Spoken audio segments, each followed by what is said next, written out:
to nobility. Ollie danced through life with frivolity. Parties and balls, a life so grand. Little did she know what fate had planned. Ollie, Ollie, the wandering candlemaker, chosen by Sybil in her destiny's now. Mystic from towers of paper to the open road, a reluctant cleric with powers bestowed.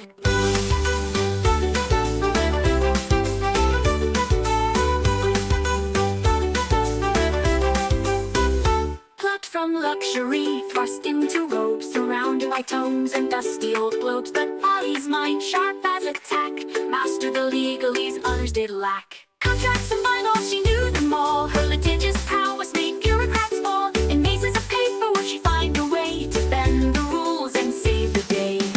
A holy symbol in a divine dream. Not all in the tower is as it may seem. A true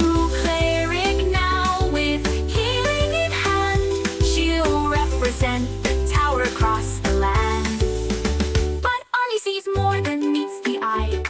All timelines at once, futures that fly. Past, present, future, all intertwined, sometimes leaving the present behind. But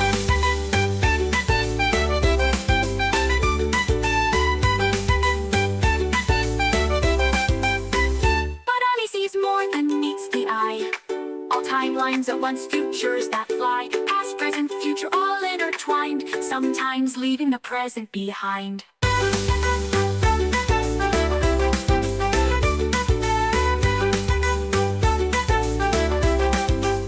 Library cat, shrouded in mystery, follows Ollie through every history. With glowing eyes and silent paws, it guards her path without pause. Ollie, Ollie, the wandering candlemaker, chosen by Sybil in her destiny's now. Mystic from towers of paper to the open road, a reluctant cleric with powers bestowed. Cut from luxury, thrust into robes, surrounded by tomes and dusty old globes. But Ollie's mind, sharp as a tack, mastered the legalese others did lack.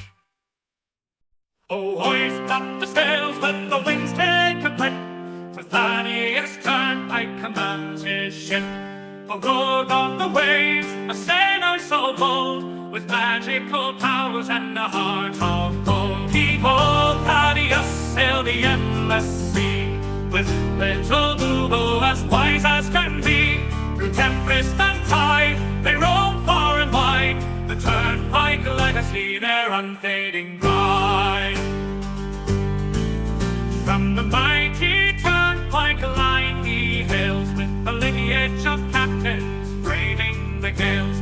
A scion of seafarers fierce and grand, with the spell on his lips and the sword in his hand. Behold, Thaddeus, master of the spell, with little Boo through heaven and hell. They dance with the stars, they flirt with the dew, their laughter echoes in the ocean's blue.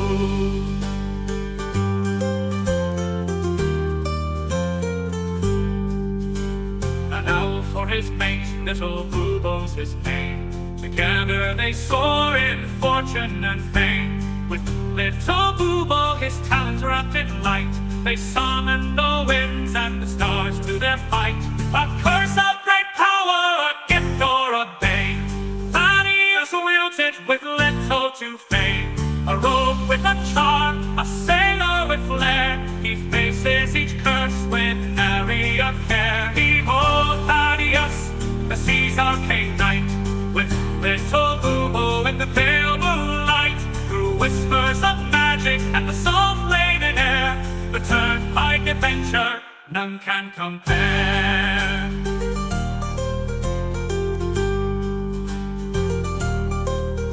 So sing of the Turnpike, the legend, the tale, of Thaddeus and Boo setting sail.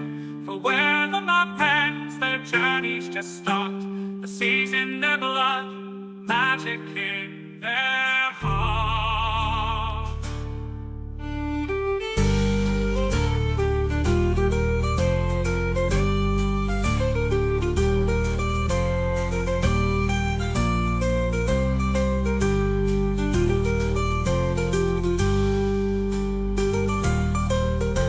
So sing of the Turnpike, the legend, the tale, of Thaddeus and Boo setting sail.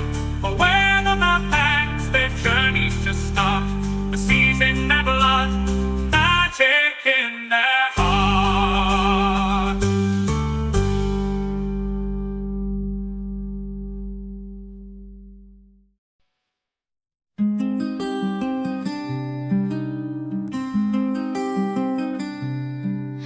In Salonia's fields a halfling stood tall, sea gray eyes a fighter's call. With Fiona's love and Angus' smile, his world was bright for a little while.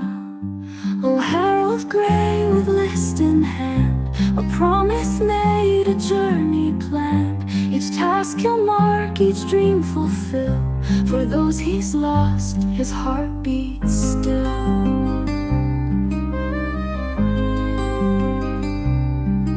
From Zakar streets to golden fields, their family loved the greatest shield. They dreamed of wonders near and far, penned on a list beneath the stars. Oh, Harold Grey with list in hand, a promise made, a journey planned. Each task he'll mark, each dream fulfill. For those he's lost, his heart beats still.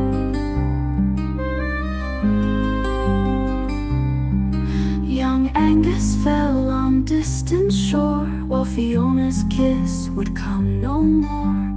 A drunken noble, a vengeful blade, left Harold's world in darkness laid. But from his grief a purpose born, to honor vows that he had sworn. The list unfolds a final wish, a blade resisted a gutted fish.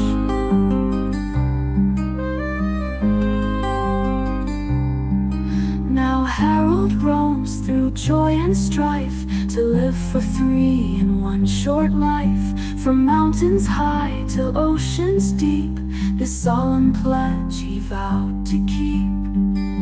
With bowler hat and iron will, he faces each task with hard-won skill. For every deed he sees it through, he feels their love forever true. And when the final task is done, when every battle's lost and won, he'll close his eyes, his duty clear, knowing his loved ones drawing near.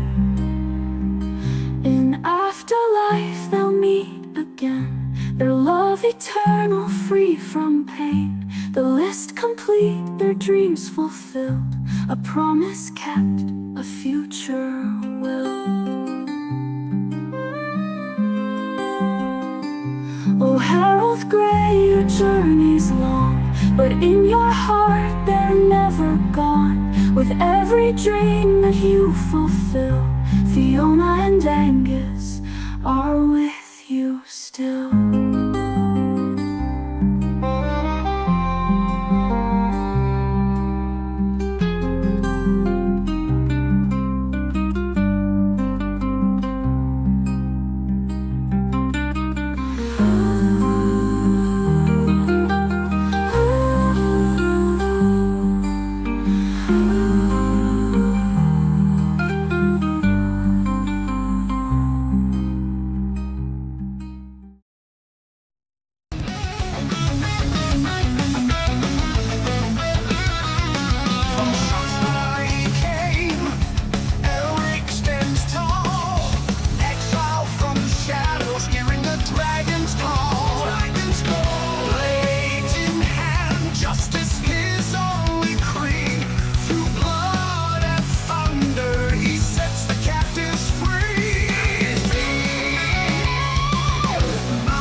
In his wake, it is when he's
to nobility. Ollie danced through life with frivolity. Parties and balls, a life so grand. Little did she know what fate had planned. Ollie, Ollie, the wandering candlemaker, chosen by Sybil in her destiny's down. Escaped from towers of paper to the open road, a reluctant cleric with powers bestowed.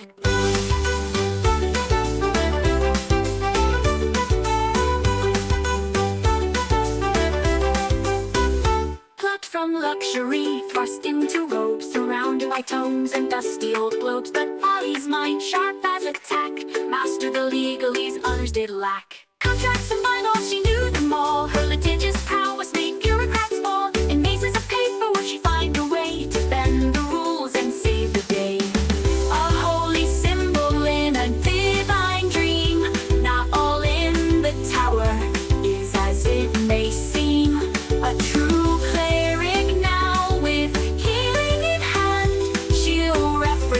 the tower across the land. But Ollie sees more than meets the eye.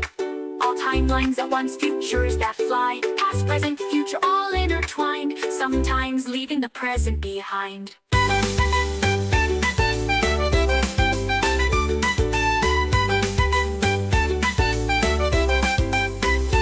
Ollie sees more than meets the eye. All timelines at once, futures that fly. Past, present, future, all intertwined. Sometimes leaving the present behind.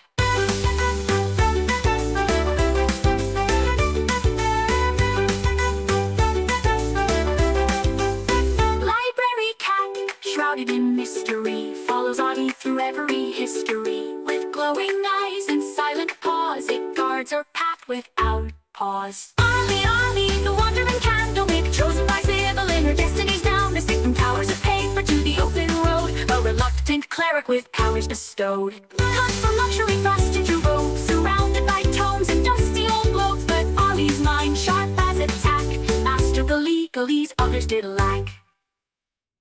Oh, hoist up the sails, let the winds take a breath. For Thaddeus Turnpike commands his ship. A lord of the waves, a sailor so bold, with magical powers and a heart of gold. Behold, Thaddeus sailed the endless sea, with little Boo-Boo as wise as can be.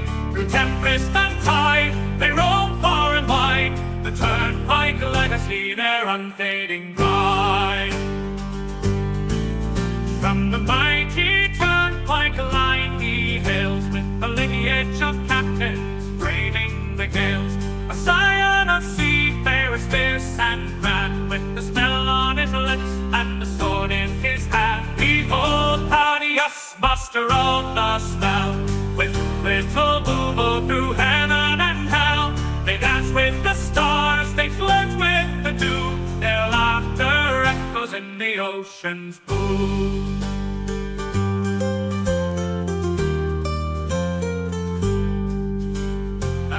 For his mate, little Boo-Boo's his name. Together they soar in fortune and fame. With little Boo-Boo, his talents wrapped in light, they summon the winds and the stars to their fight. A curse of great power, a gift or a bane, Thaddeus wields it with little to fame.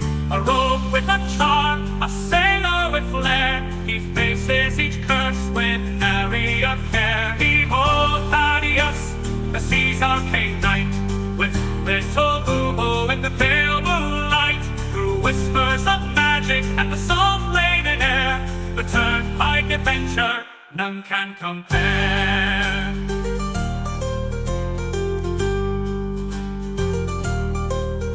So sing of the Turnpike, the legend, the tale, of Thaddeus and Boo-Boo setting sail. For where the map ends, their journeys just start. The sea's in their blood, magic in their heart.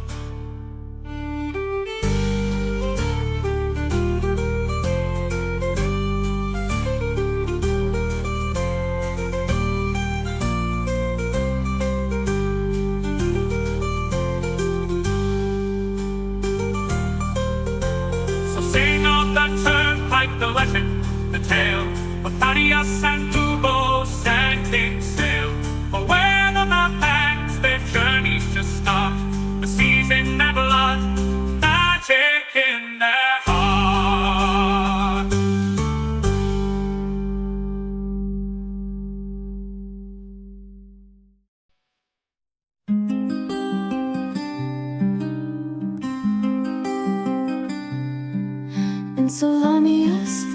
halfling stood tall, sea gray eyes, a fighter's call. With Fiona's love and Angus' smile, his world was bright for a little while. Oh, Harold Gray with list in hand, a promise made, a journey planned. Each task he'll mark, each dream fulfill. For those he's lost, his heart beats still.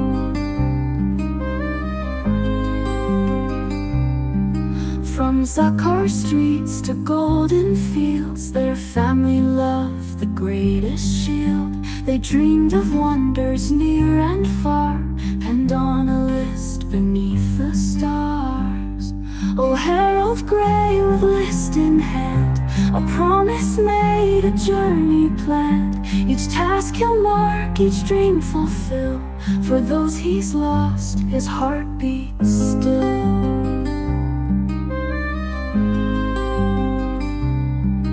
Young Angus fell on distant shore, while Fiona's kiss would come no more.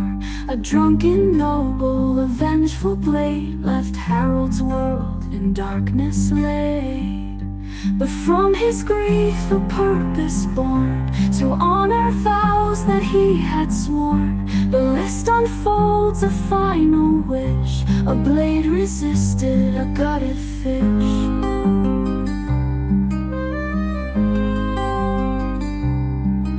Now Harold roams through joy and strife, to live for three in one short life. From mountains high to oceans deep, this solemn pledge he vowed to keep. With boulder hat and iron will, he faces each task with hard-won skill. For every deed he sees it through, he feels their love forever true. And when the final task is done, when every battle's lost and won, he'll close his eyes, his duty clear, knowing his loved ones drawing near. In afterlife they'll meet again, their love eternal, free from pain. The list complete, their dreams fulfilled, a promise kept, a future will. Oh, Harold Gray, your journey's long, but in your heart they're never gone. With every dream that you fulfill, Fiona and Angus are with you still.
quality. Parties and balls, a life so grand. Little did she know what fate had planned. Ollie, Ollie, the wandering candlewick, chosen by Sybil in her destiny's now. Mystic from towers of paper to the open road, a reluctant cleric with powers bestowed.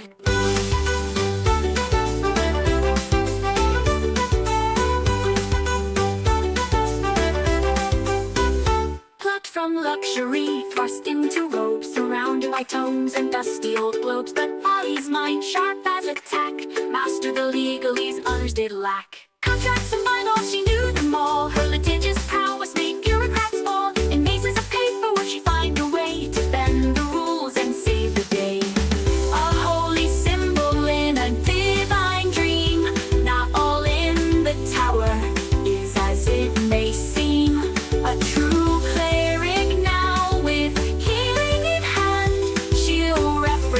the tower across the land. But Ollie sees more than meets the eye. All timelines at once, futures that fly. Past, present, future, all intertwined, sometimes leaving the present behind. But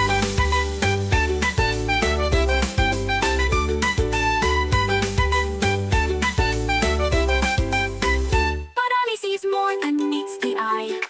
All timelines at once, futures that fly. Past, present, future, all intertwined, sometimes leaving the present behind.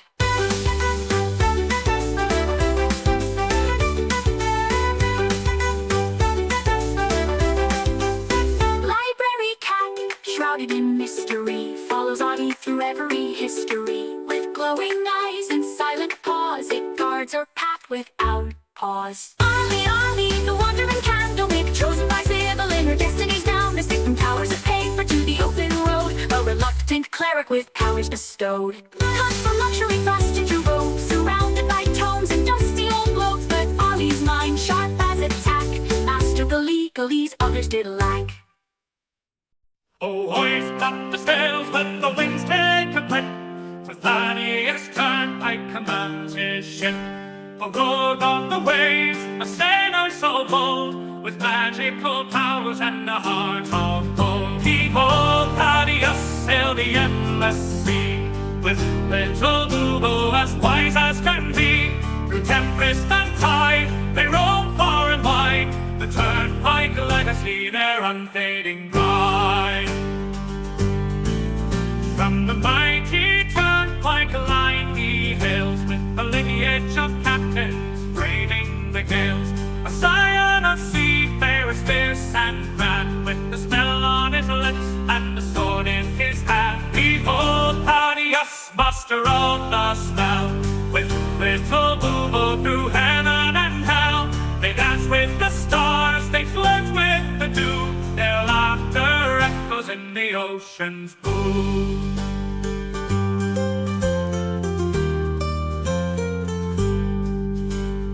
Now for his mate, little Boobo's his name. Together they soar in fortune and fame. With little Boobo, his talents wrapped in light, they summon the winds and the stars to their fight. A curse of great power, a gift or a bane, Thaddeus wields it with little to fame. A rogue with a charm, a sailor with flair, he faces each curse with nary a care. Behold, Thaddeus, the sea's arcane night, with little Boobo in the pale moonlight. Through whispers of magic and the salt-laden air, the Turnpike adventure none can compare.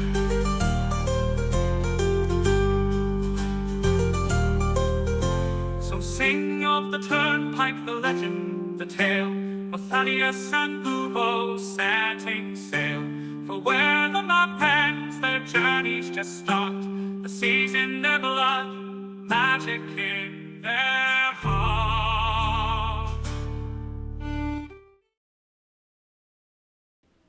Hello. Oh, everyone's dancing. It's a good time. How's it going? Welcome back to You Are Legion, the D&D game. That's right, we're playing D&D, where you, the audience, can join in and be a part of our story as the gods themselves. Feel free to use those eternity crystals we got while they're still free to give any PC or NPC advantage or disadvantage on any roll. And remember to write in and just tell us who you want to affect.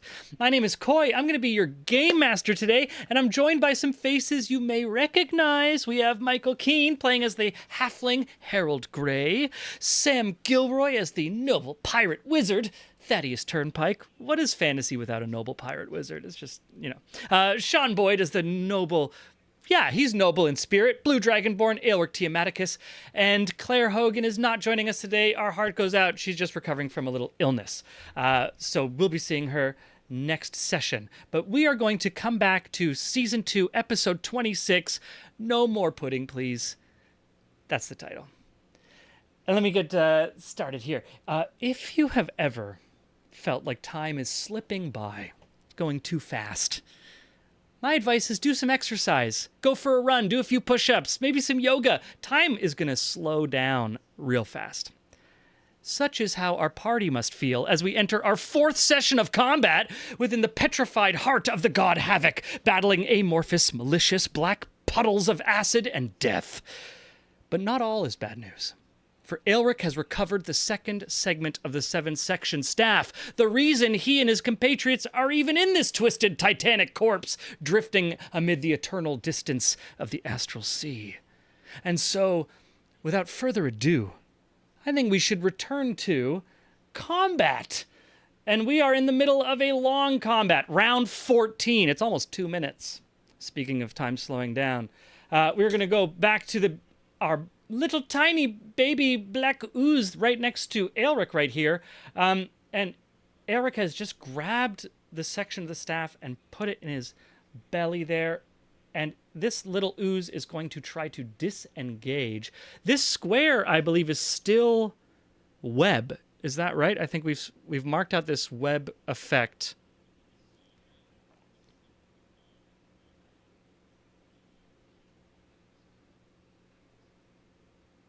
Yes, he cast Fame Strike on the big one, I believe. Yeah? On the big guy. This little one is going to take the... it takes a disengage, which means that is able to leave your range without evoking an opportunity attack, unless you have something that can negate that. It is going to take the disengage action as it tries to slip past you. And it is going to try to merge with its big friend. Wow, movement's different. We're in a new version. This is crazy. As it's going to merge with our big daddy friend here. As it merges, the mass of the large one increases. And it disappears into the larger one. Oh dear, I did the wrong one. This guy needs to go away. There we go. And that is going to be that turn, taking us to Thad's turn. And where are you, Thad? Over here. Wow, I haven't seen this interface yet. I'm enjoying it. Let me go over to our combat so that everyone can see what's going on. Are you getting nervous? Is that the nervousness?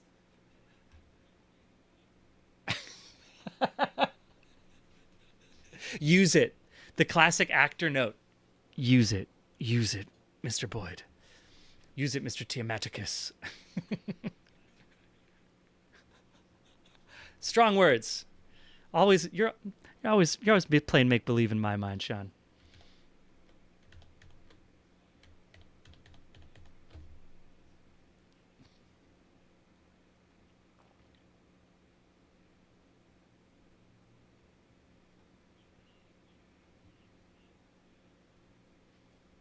Line of sight will be, I would say, one more square south, and you'd be able to see its furthest east corner. We can only hear you on the screen. Sorry, what? We can only hear you on the screen. Oh, shoot. Sorry, guys. Give me a pause. It's just all about Coy right now because you guys aren't coming in. So let me just make an adjustment so that we can hear you.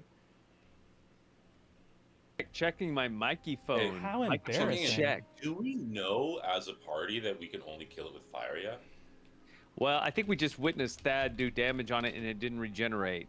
So I think Koi can make us do like a perception check, I guess, to see if we took that information in. But we At the end of last we session, didn't- because Thad had cast a couple of like the fireball, I had ruled that Thad had noticed the effect of fire. Now that he's cast it again in front of you, Harold, I think you would have the opportunity to be aware of it now without being told. But that only, yeah, Thad was the only one who knew until recently because I think you were separated. Okay. Cool. Awesome. Thank you. So, Harold, how big of a deal is it if I knock Fiona, like if Fiona takes damage? It's not a big deal. It's just a bonus action, but the web is really helping us. Okay, then I will hold off. I have 1/3 in terms of like high level spells slots. I got 1/3 level spell slot left to do like a fireball or Something to 8d that effect. damage, right? But right now, tell me when you want me to pop that because it will burn the web. Right now, I'm just gonna firebolt it. Can you ready it? Can you ready the action? Well, the web, it's gonna burn the web no matter what happens. So if the web, Yeah, no. I'm just asking. yeah. You could. So I'll wait for the party on that, but that should, let's roll with the new +10 to hit. How do I get to the dice? There we go.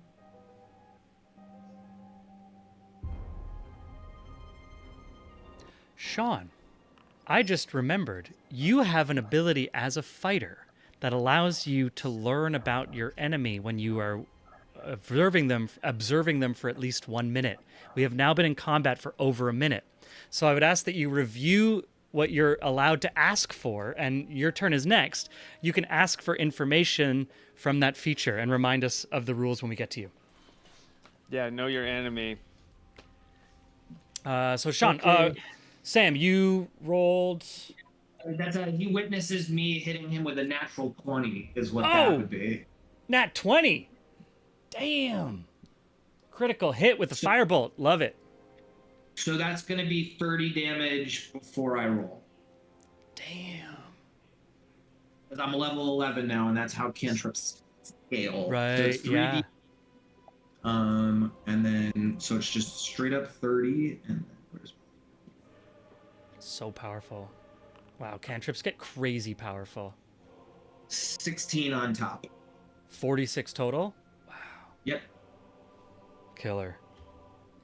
And I'm at like 19 HP. I've where this is I believe the longest combat we've actually been in.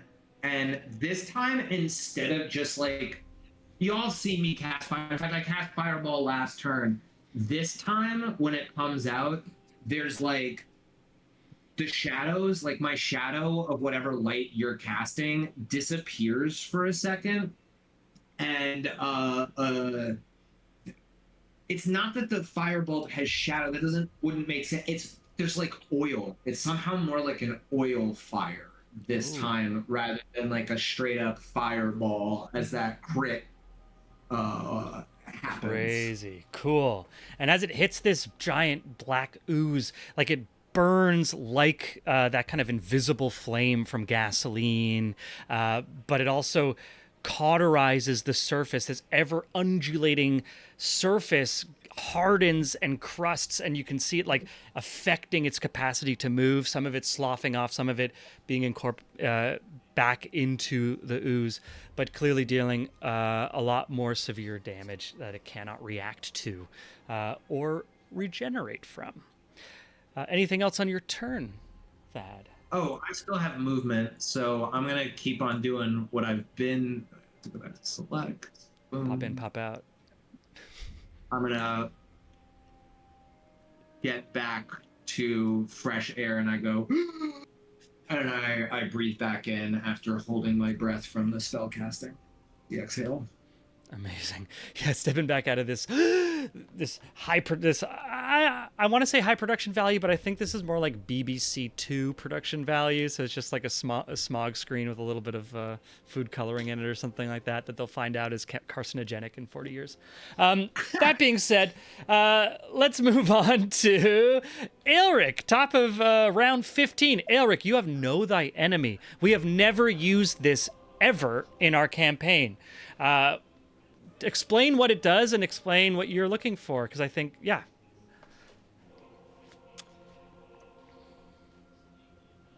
I can't use it. What? Observing the or interacting with another creature Outside of combat? Of combat. Oh no. Oh shit. I thought I was throwing you a bone here, buddy. Sorry, man. You did, buddy. You did. Ah, You did. sorry. No. I was very patient and waited to make sure that.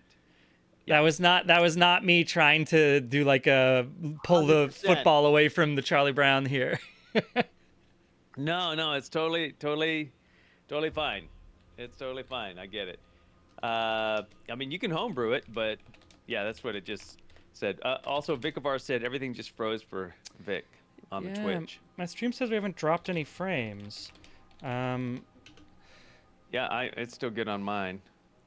I'm gonna say, because this Know Thy Enemy is this thing that you leveled up and gained this ability like multiple levels ago, and Yeah, seventh we've level. seventh level, now 11. Never had an opportunity to do it. We've never had a combat that's gone a minute long. I'm gonna say we can give you Know Thy Enemy. You've been inside multiple of these things. Great. You've tasted it. So basically, I can just gain information based on compatibility or comparable to what mine is, right? And you can, but basically, you can only tell me that if it's equal to, greater, or more superior, or less than, inferior to mine. And I can do strength, dexterity, constitution, armor class, current hit points, total class level, fighter class level, if any, and I can pick 2 of those. So I am going to pick current hit points and total class level. Okay.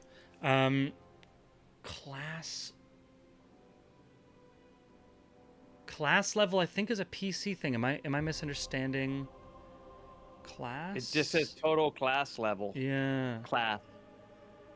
So I would suspect it means like what level of monster it is compared to where I am. Right, like a challenge. Like that's the problem is like Monsters have CR.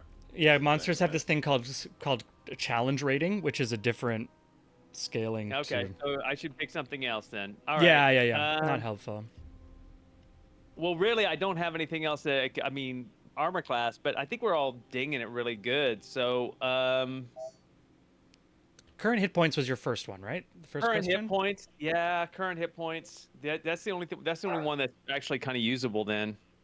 And you have, and it's more or less than your current.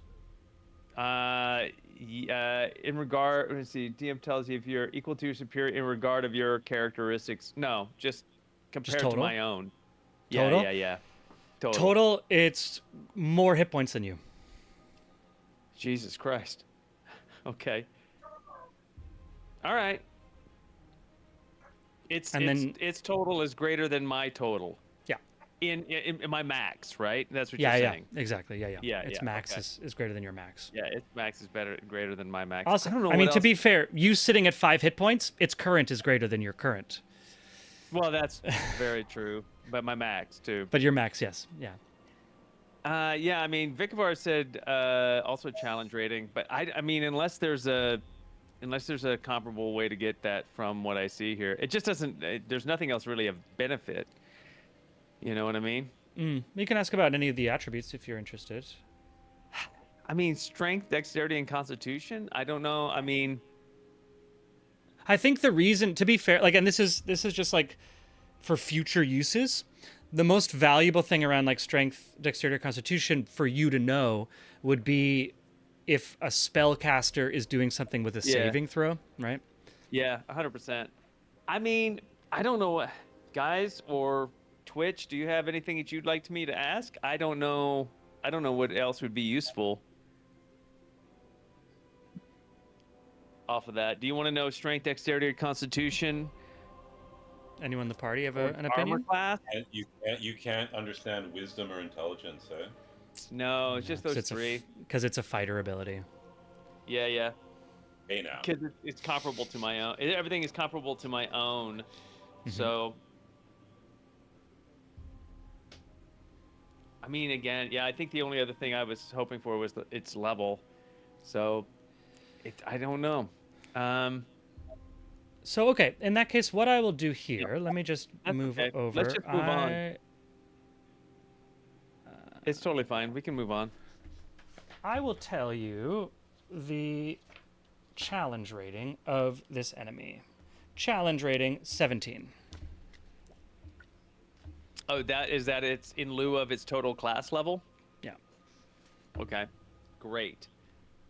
Well, that certainly means something to Sam and Vikavar. everyone else that plays this game but me, because I'm still locked into Airwick shouts out, AD&D. "It's level 17. Yeah. It's over 5,000."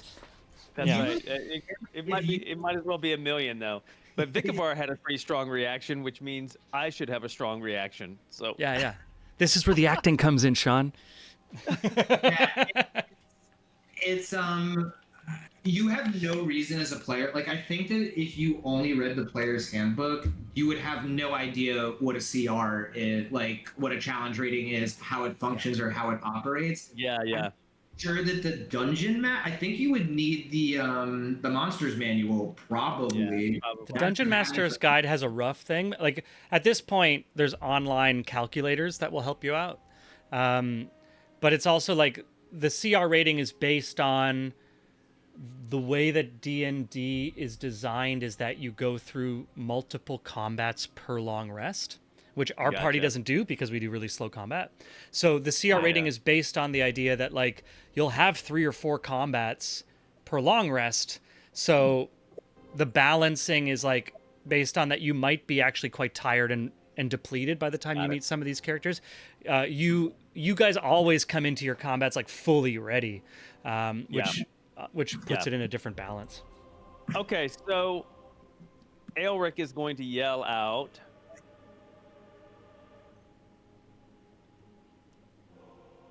And so wait, did Aelric witness that fireball go off? And do or Was it that just a fire fire damage? bolt? Yeah. Yeah, so I just saw it, and can I process it, or do I need to make an intelligence check? No, you see that. Yeah. That's everyone's now great. seen it. It's fully lit. Yeah, you're good. That Great. use free action to shout "burn it with fire," which I think I can do in under 6 seconds. Yeah. So Aelric uses a responsive free action, yells at the top of his lungs, "Marines, we are leaving." No, what he's really going to say is, "I have the rod. I have the rod!" And he just uses his dash, and he's gonna bolt this way, and then straight out. Amazing. It's not gonna solve the situation. Are you gonna be running through those But- webs? No, I'm gonna fly, buddy. Hell yeah, but he's got wings. I'm gonna fly. Wink. And you're just dashing, eh? Straight up dash. Yeah, buddy. Love And it. as a bonus action, I am chromatically infusing. I'm drawing and chromatically infusing Shatter Spark with fire. Cool. Sweet. I didn't think I Vic- could use the Sunblade, since it's call. not a corporal blade. I infuse the lightsaber with I coat my lightsaber with Vikavar asks, does Aelric still have Misty Step? Remember, everyone is Fey touched because of that crazy amount of time in the Feywild. So everyone has Misty I Step. used it on the very first day of this fight. The very first... The very The first very day that we first- started to fight, Vikavar. You so popped yes, it. I still have it, but I've already burned it to encounter. Yeah, I think I was trying to pull one of those things off of Arlie. or stand like in the way, Mhm. right? The very first day of the fight. So burn Amazing. it. That's crazy. And unlike the other spellcasters, you don't have other spell slots to cast because I think it technically means they're allowed to use their other spell slots, but you're a fighter, so you don't have those. Right. Well, I have two. Right. I have two spell slots, and they're taken always by that Fey Touch thing, which is Yeah. compel, but duel, duel, and yeah. Misty Steps. Yeah. Yeah, Misty You all got custom because you all get Misty Step plus a different spell, and you all got your like different That's right. custom That's right. cool spells. But a Awesome. great thought, buddy. A great thought. Hell yeah. I've- So Aelric almost sees used the this spell. firebolt, critical hit on the firebolt, oily fire onto oily mass of demony stuff. Aelric has done this just recently, I think. I think it was in the collapsing library of Zivalin. Aelric walked through the webs that Harold had cast, and I think discovered like, oh, these are just nothing webs, and got stuck. And now Aelric's like, right, I have wings. Not going to play that game again. Aelric takes Right. flight. I almost imagine like with the mass of Aelric, Actually, an impressive like leap that just is caught by your own wings. yeah, 100%. That's kind of how he learned how to do it. If you remember back a year and a half ago when he was learning how to fly, he basically learned to fly off of a running jump off of things, right? Just So, a huge, yeah, that's huge exactly- leap with your legs. The wings catch the air, fly through this. You know, you got space, 50 feet of, and then dive into that open hole in the prow of the ship, and you end up side by side to Thad, just beyond the poisonous air, meaning that you are now free of the poison effect. Is that Thad or is that Harold or is that both? I can't tell who that is. You're right next to an upside down Thad. Oh, okay. Where's Harold? Oh, he's way back. Harold's down Okay. there He's right there. because Okay. he was cast in I think that I was sticky looking at web. I was looking at his mouse token and not his Mm, his playing token. Okay, that's my thing. That is amazing. my thing. Epic turn. Yeah, we are getting out of here. Next turn is going to be Arlie. Arlie is further out of that poison.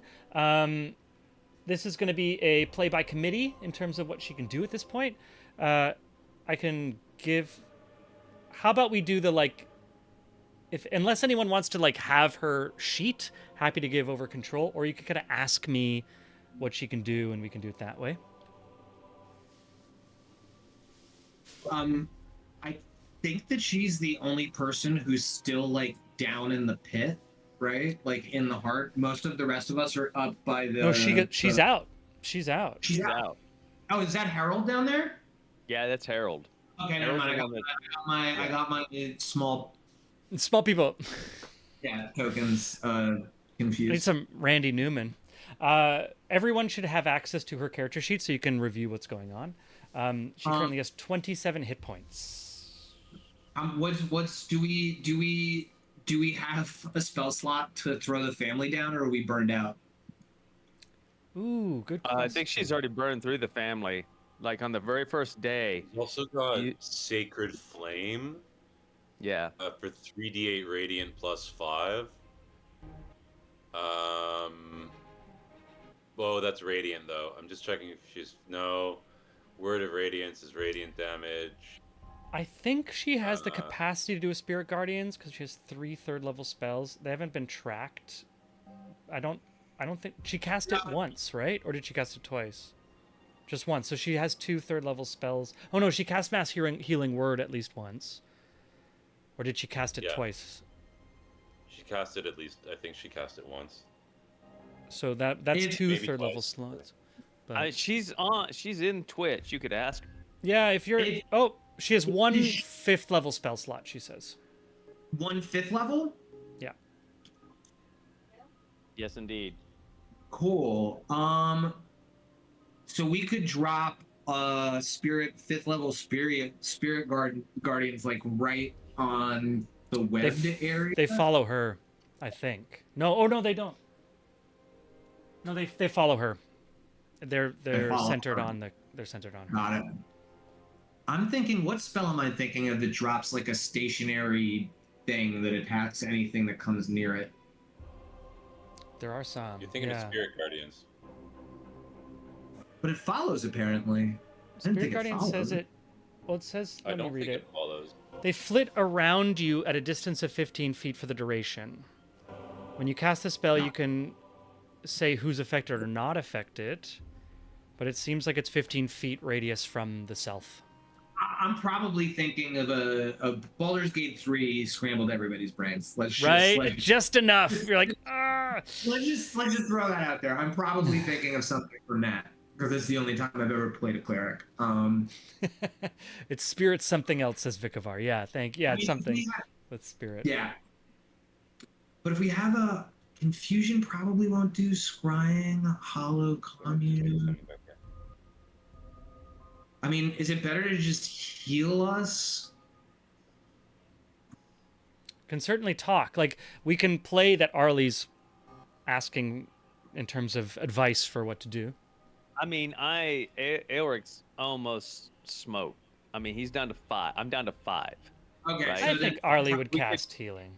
If we Yeah, could Elric. if we could figure out a way to ready the healing for when Harold comes around the corner there, so Harold can get a little taste of that action, I think that'd Let's be look very at mass beneficial. healing word. What's the distance on mass healing I think word she has here? to see him. I think she has to see him on mass healing word because I couldn't benefit from that Yeah. earlier. She has to see, but it's 60 feet. So as long as she can get to the edge where she... So if Arlie gets to here, that's 35 feet though. What is her movement? So do we want to heal for that little? Like, I guess since we were allowed to table talk this, since 30. it's a group action, Yeah. a little bit. Do we? Would it be better to like do something like just cast Cure Wounds, where we're getting, I think, like a D8 instead of trying to spread those hit points out for a D4? Like, I'm pretty mobile. And I haven't gone down yet, even though I'm there. I'm just wondering for you, Sean, because you have to get up close and personal in order to hit it. Yeah, no doubt. I know. I just, I mean, Elric is very clear at this point. He's ready to go. Like, he's ready to leave. He has what we've come for. There's no reason to engage with this thing anymore. Yeah, I guess I think the most pertinent question right now is: are we disengaging or are we going to kill it? Do we have the staff, right? Yeah, Elric's got it. That's what he was yelling as he was leaving. Eric's got it. Oh, Yeah, I mean, Elric is like, I have the rod. He was just like, As he flies okay. out. As long as that thing can't get to me, then like, yeah, we should just in turn order. Everybody should go. Since I'm the last man, I think in turn order, I'll fireball behind me. We just boogie up and jump off the thing. I mean, we can blow past the tree and one tree one more time to be like, to do be you? clear, this thing has way more movement than us, but yeah, I mean, if your timing of it is beneficial. Movement once we jump off the ship, right? If we can dash once we jump off the ship, movement speed is determined by intelligence, and I refuse to believe this thing has an intelligence greater than like 2. Certainly, the question is, does it have an intelligence higher than the lowest intelligence party member? No, because it just remember there was a turn where because there was no stimulus, it just sat there. I think we're dealing with an amoeba. So like my guess is that and Koi, please, once we finish the encounter, tell us what the intelligence score it has is. But I would be shocked if it was greater than like 2. Yeah. So what's Arlie's move? Was that Arlie? No. Okay. Yeah. Why don't we get her in a place? I'm looking at her sheet right now too, and I don't think that she has cure wounds. I only think that she has. Are you reading the Twix? Twix. No, The Twitch. Yeah. Twix. Arlie has 2 first-level spell slots left, a second-level spell slot, 1 third-level spell slot, 1 fourth, 1 fifth. Cool. I'm updating the character sheet, so it is. Okay, so that means no 6th level. I guess she spent that 6th level. Okay, her character sheet is up to date and correct. Thank you, Arlie. I think that you should just. Yeah, I think that if we have the thing, and there's no reason why we have to end this, other than the fact that like some other adventurers who come here later might have to deal with it. God knows what consequences there are for leaving such a powerful thing alive in a heart. But yeah, we can go. Cool. We leave. The party's set on. We leave. So, what's Arlie doing with her action? Is she going to cast a healing spell, or is she going to dash? I think that she should cast. Please correct me in the chat if I'm wrong here, but I feel like Arlie is the type that rather than dashing, would try to heal and then move.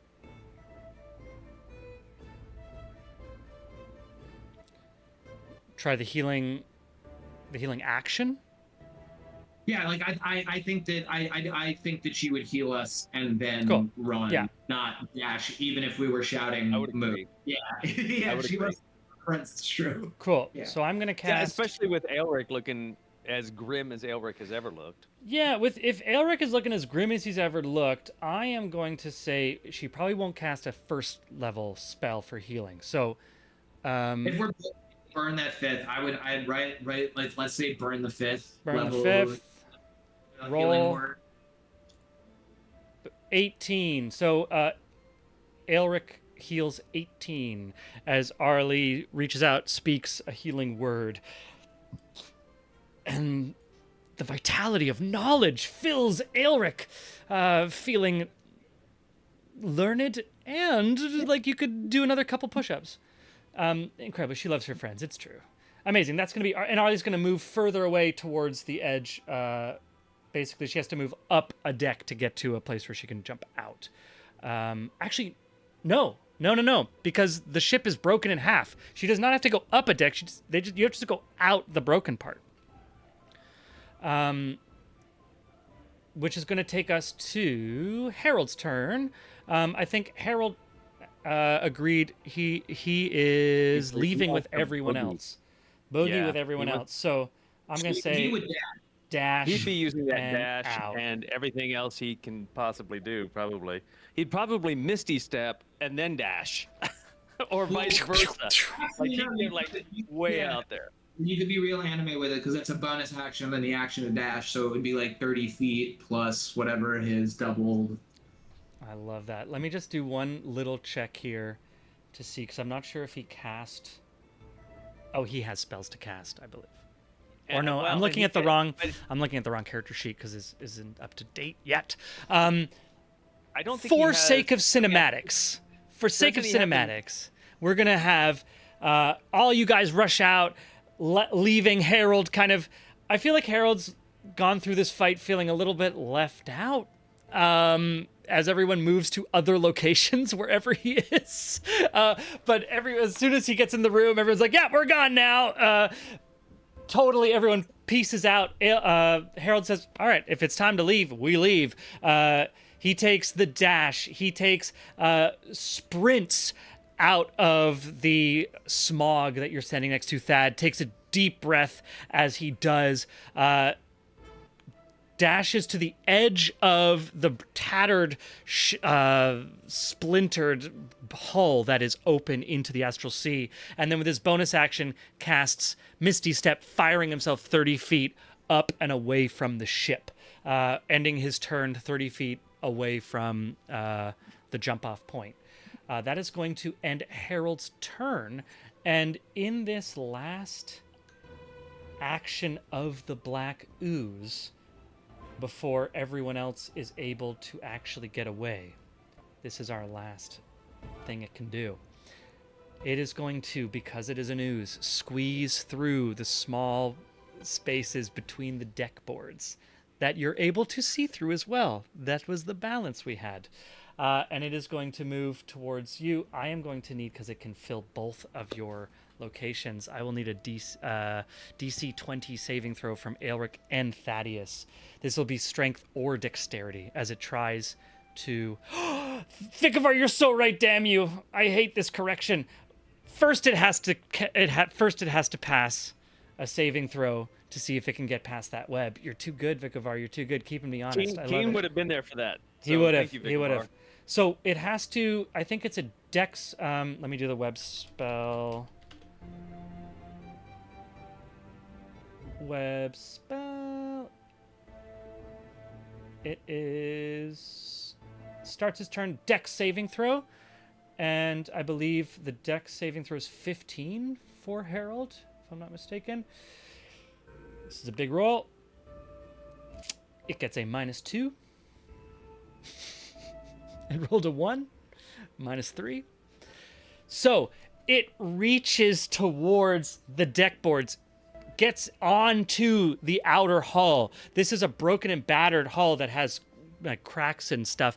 But as it starts to reach through, huge amounts of its mass is left. Everything that touches the web is left behind. This is like watching the T-1000 walking towards and shattering and falling apart, except it's like this ooze that's trying to pull itself towards you, strands of it being pulled back, slowing it down, effectively causing it to be unable to move past because it cannot separate its own shape.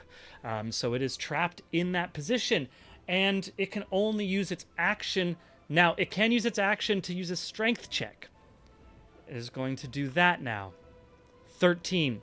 It fails, leaving the party free to dash and GTFO. At this point, you have the initiative. If you are running, you will be able to get away from it into the astral plane. And then you start moving north above, looking for that portal that you left that is being held. I am going to ask for a survival check from everyone. Only one person needs to pass. This is going to be a DC 15 to find a manhole-covered portal in effectively outer space. You know kind of where you're looking for, but you have like a hemisphere.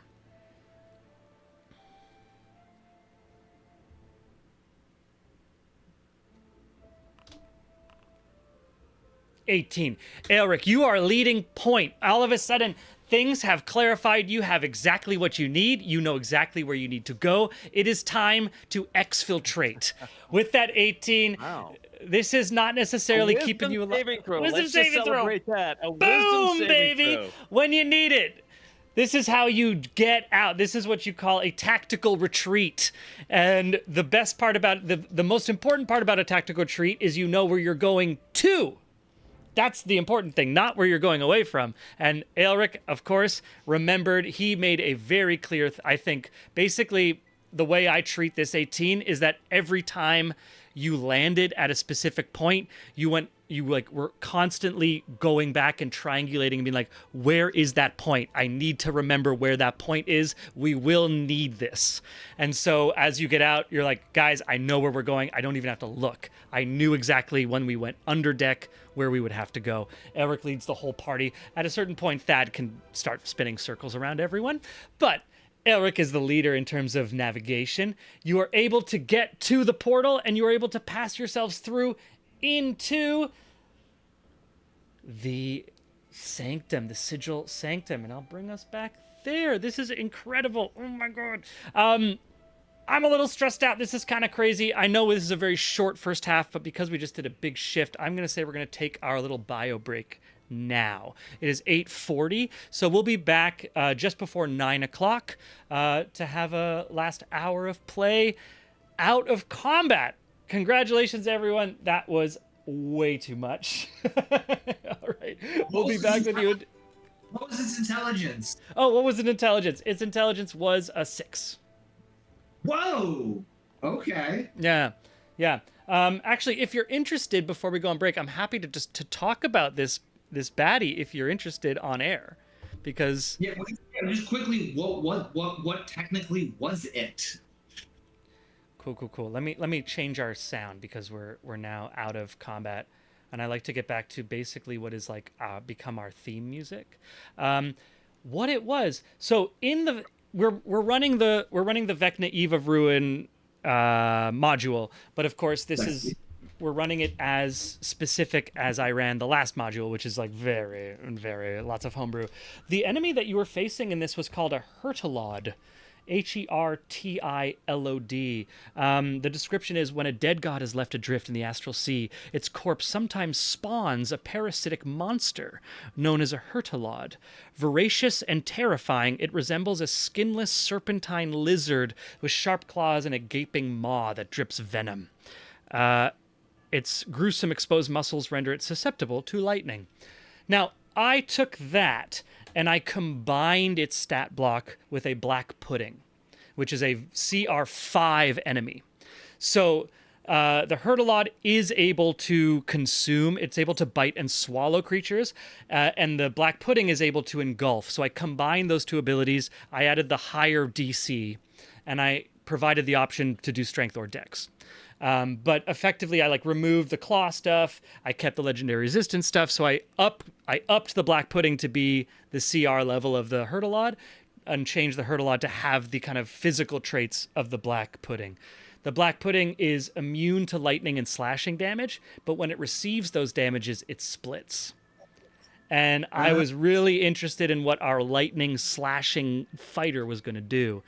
And I have to say, Sean, you played it very well because you quickly made the decision, we're not going to keep splitting this thing.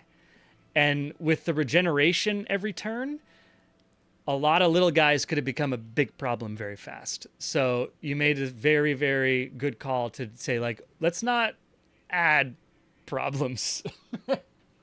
Yeah, and as a DM, would you say that this is the kind of monster you think would be appropriate to just allow a member of the party to solo while everyone else just fucks off sightseeing, or is that not a viable strategy? I think you missed when I said Harold feels a little left out in this combat. Everyone just gets into the same room and is like, "You got this," and runs away. We can RP this. We can RP this after the break. But it's totally my fault. And I thought that the rest of the group, I thought that I was, I thought it was taken care of back there. I messed up. Absolutely. As a moment of contrition, though, I did jump into it. I was fighting a big one alone and did jump into it. That was a ballsy move. That was a very ballsy move.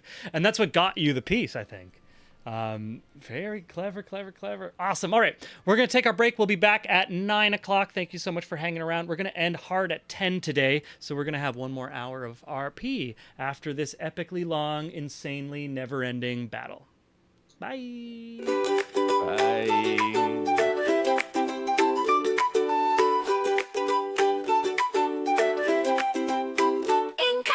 Manner, born to nobility, Ollie danced through life with frivolity.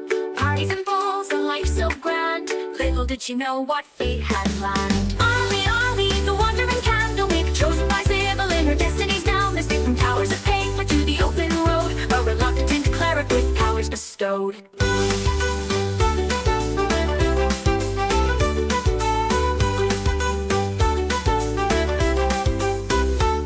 From luxury, thrust into robes, surrounded by tomes and dusty old globes. But Ollie's mind, sharp as a tack, mastered the legalese others did lack. Contracts and bylaws, she knew them all. Her litigious prowess made bureaucrats fall. In mazes of paperwork, she find a way to bend the rules and save the day.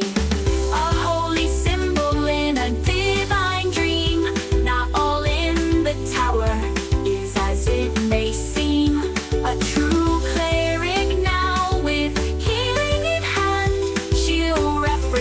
the tower across the land. But Ollie sees more than meets the eye. All timelines at once, futures that fly. Past, present, future, all intertwined. Sometimes leaving the present behind. But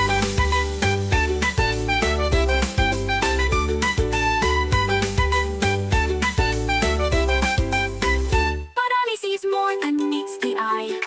All timelines at once, futures that fly. Past, present, future, all intertwined. Sometimes leaving the present behind.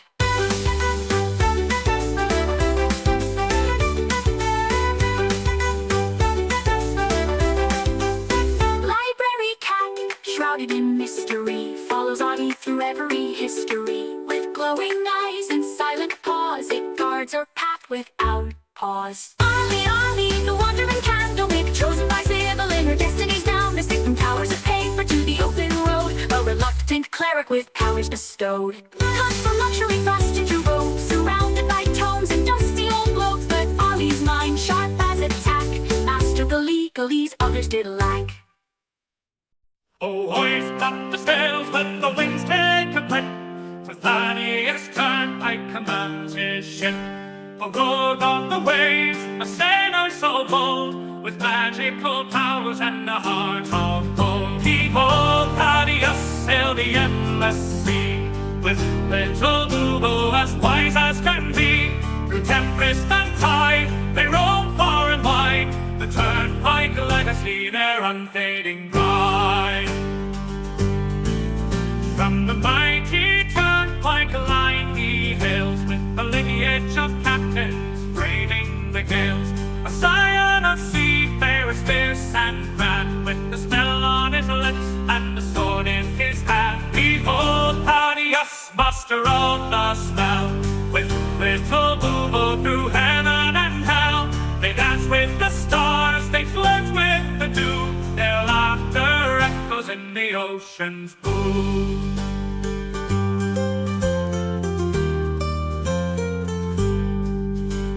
And now for his mate, little Boobo's his name. Together they soar in fortune and fame. With little Boobo, his talents wrapped in light, they summon the winds and the stars to their fight.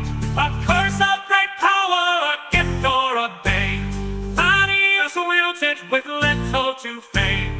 A rogue with a charm, a sailor with flair, he faces each curse with nary a care. Behold Thaddeus, the sea's arcane knight, with little Boobo in the pale moonlight. Through whispers of magic and the salt-laden air, the Turnpike adventure none can compare.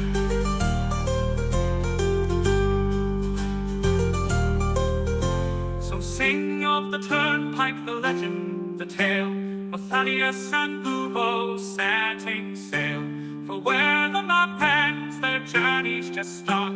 The sea's in their blood, magic in their heart.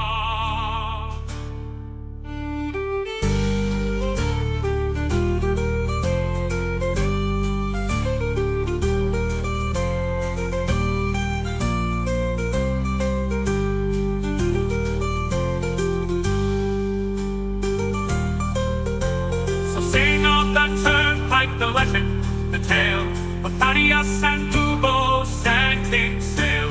For where the map ends, their journeys just start. The sea's in their blood, magic in their heart.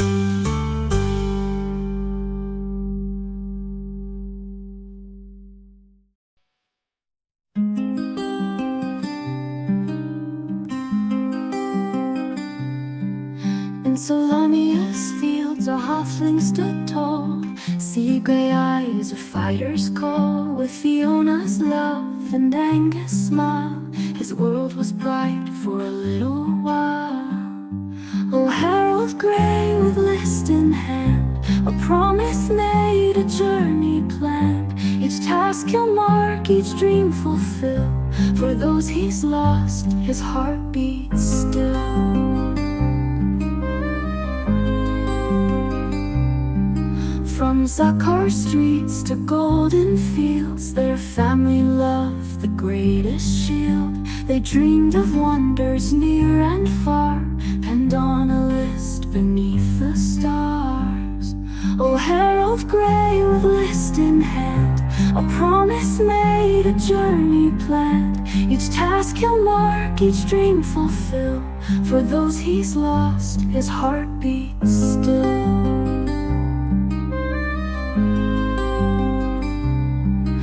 Young Angus fell on distant shore, while Fiona's kiss would come no more. A drunken noble, a vengeful blade, left Harold's world in darkness laid. but from his grief a purpose born to honor vows that he had sworn. The list unfolds a final wish. A blade resisted a gutted fish.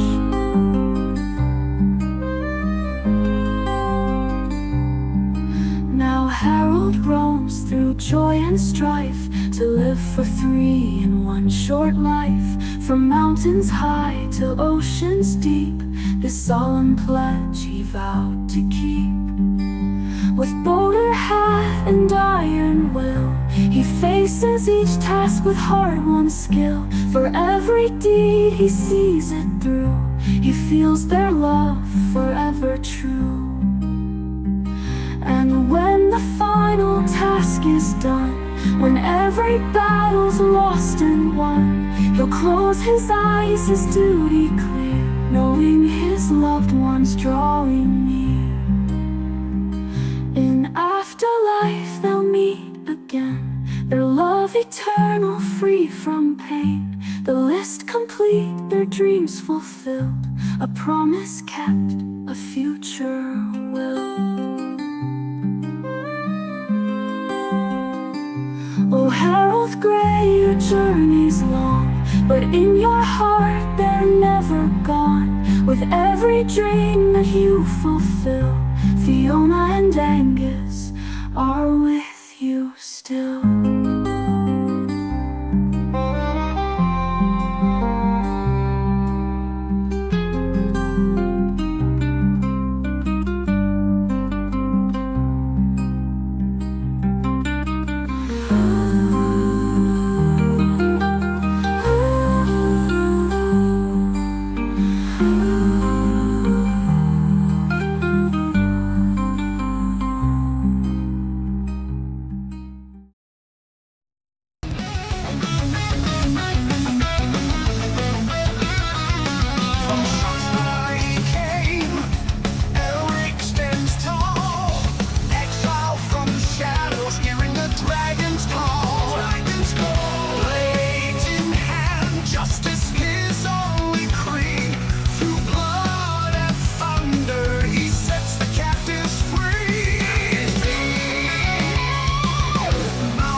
down to nobility. Ollie dabs through life with frivolity. Parties and balls, a life so grand. Little did she know what fate had planned. Ollie, Ollie, the wandering candlewick, chosen by Sybil in her destiny's down. This from towers of paper to the open road, a reluctant cleric with powers bestowed.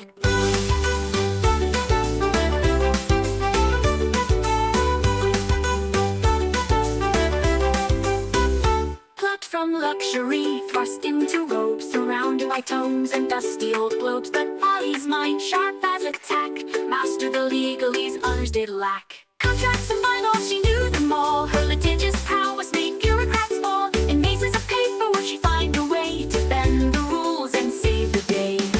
A holy symbol in a divine dream. Not all in the tower is as it may seem. A true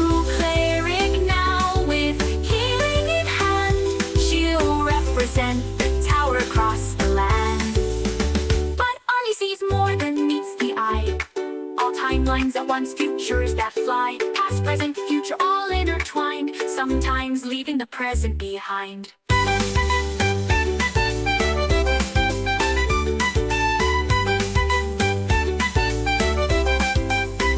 But Ollie sees more than meets the eye. All timelines at once, futures that fly. Past, present, future, all intertwined. Sometimes leaving the present behind.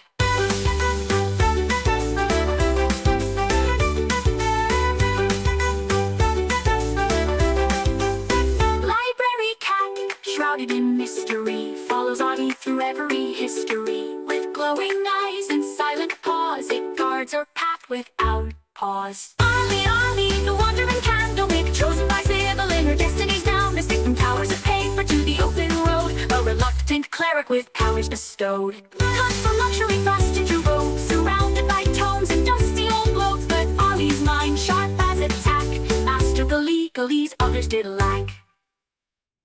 Oh, hoist up the sails, let the winds take a clip. For Thaddeus Turnpike commands his ship. For road on the waves, a sailor so bold, with magical powers and a heart of gold. Behold, Thaddeus sailed the endless sea, with little Boobo as wise as can be. Through tempest and tide, they roam far and wide, the Turnpike legacy, their unfading pride.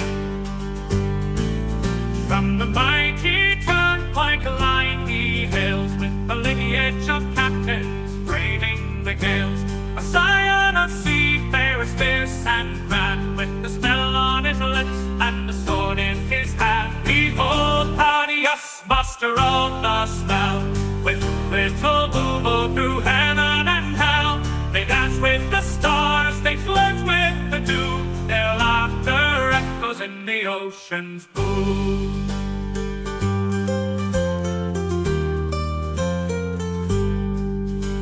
Now for his mate, little Boobo's his name. Together they soar in fortune and fame. With little Boobo, his talents wrapped in light, they summon the winds and the stars to their fight. A curse of great power, a gift or a bane, Thaddeus wields it with little to fame. A rogue with a charm, a sailor with flair, he faces each curse with nary a care. Behold, Thaddeus, the sea's arcane knight, with little Boobo in the pale moonlight. Through whispers of magic and the salt-laden air, the Turnpike adventure none can compare.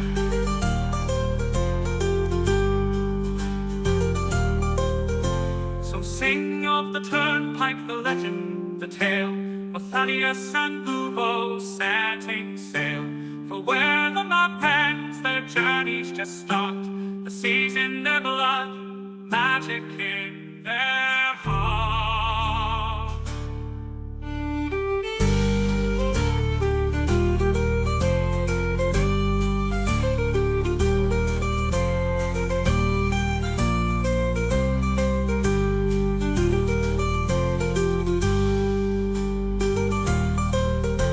So sing of the Turnpike, the legend, the tale of Thaddeus and Boobo setting sail.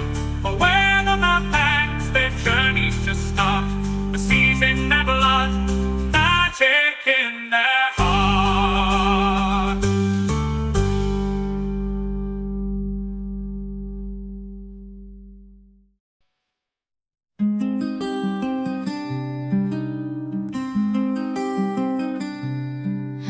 Solonius fields a halfling stood tall, sea gray eyes of fighters. Do this again. Oh my god, we've done this before, right? Hey, whoa, welcome back. That's crazy. That was the longest combat I've ever been a part of, especially within this campaign. But you know, yeah, I feel like I'm going to allow a couple of stages of decompression as we avoid the bends coming out of this month-long combat. So we can start with table talk. We can do a little just full-on player discussion. We can save that for off-air. I don't mind. Who's in the room? Who's in the room with us when we come back in? Yeah, as you pop back in the room, there is it's Wyhan and it's Mordenkainen who have been actively keeping this portal open. As you pop through 1, 2, 3, 4, it's only 4 of you. So, and as soon as the last person comes through, the two of them drop the spell. Clearly, they've been expending a huge amount of effort maintaining this because, as you may remember, or not because it was a month ago, totally understandable, them holding that portal open linked the two timelines between these planes. The astral plane was going a lot faster through time relative to the Sigil Sanctum. And so they had to hold that to make sure that there wasn't a problem. Otherwise, you know, it would have been that kind of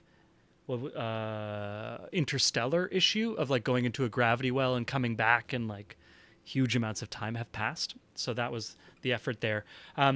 As you come back, the two archmages collapse in a way that you've never seen them collapse. I think the only person who truly understands this would be Thaddeus as a wizard.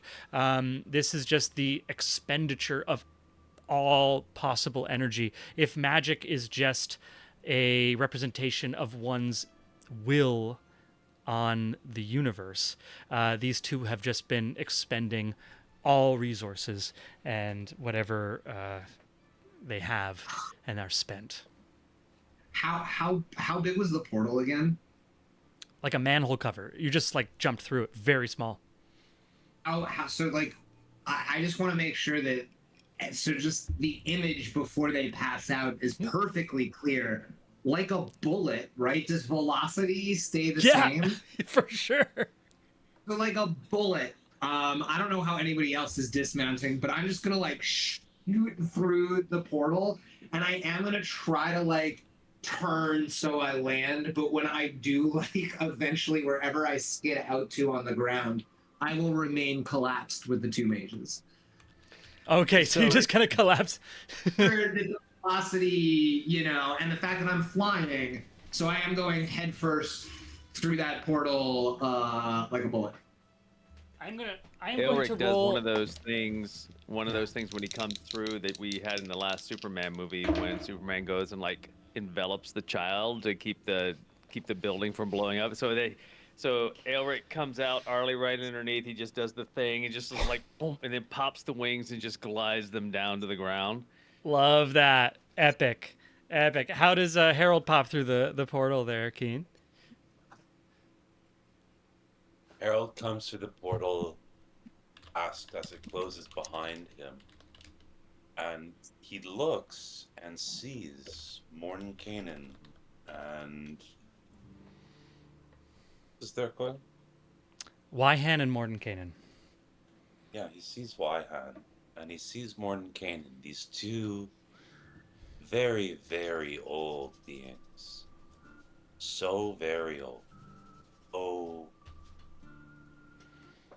living so long. That's the time that a mortal was so very old, so very exhausted, so very vulnerable. I will tell you, as you're watching, I rolled a Constitution check, and Mordenkainen collapses in exhaustion, while Wyhan still remains standing. Yeah. And Harold's hand extends beside him, and then he seems to think better of something. And he nods to Wyhan, heads to his quarters to sleep. Incredible. I think I need to take a little breath as the DM in me was like, are we really going into this right now? Okay, amazing. You played me. You played me. Well done. Congratulations. Self slot slam. Well, every time it should be just like a tradition. Every time we enter a room with wizards, we pick one and just beat the living shit out of them. So Wizards, come out and play. exactly. Incredible. Thad, you are collapsed. Mordenkainen fully collapses. And just as Harold describes, the fragility of his frame is revealed with the crumpling. It crumples lightly. There's not much mass with this old man. And Wyhan, exhausted but still standing, looks to the party. Thad lying on the ground, Aelric on the ground, holding Arlie protected, all of you hurt. Harold walking away. Wyhan says, "Is it done?" Elric stands fully upright, letting Arlie find her own feet because she's a grown down woman. Grown down Kender? She has agency, right? Hell yeah. Yeah. Elric pulls the thing out. Well, she's the swords, obviously. Pulls the rod out and just holds it up. Aelric, as you hold the rod, you were in combat last time. You were surrounded by a lot, very distracted. As you hold it now with a little clarity, you feel you're not as susceptible to the arcane, not necessarily resistant in the way that some dwarves are, but not as open in that third eye, if you will, in the way of the magic casters in the group. But holding this powerful artifact, you get a vision as you hold it of another place, a place, a battlefield from a battle that has long passed. This is a place filled with rust and ruin that stretches out to the horizon. Okay. Is there any checks that I need to make for to see if I could get any more information or no? So you can focus. Yeah, you can focus to try to get like more clear, like focus into it as opposed to resisting it.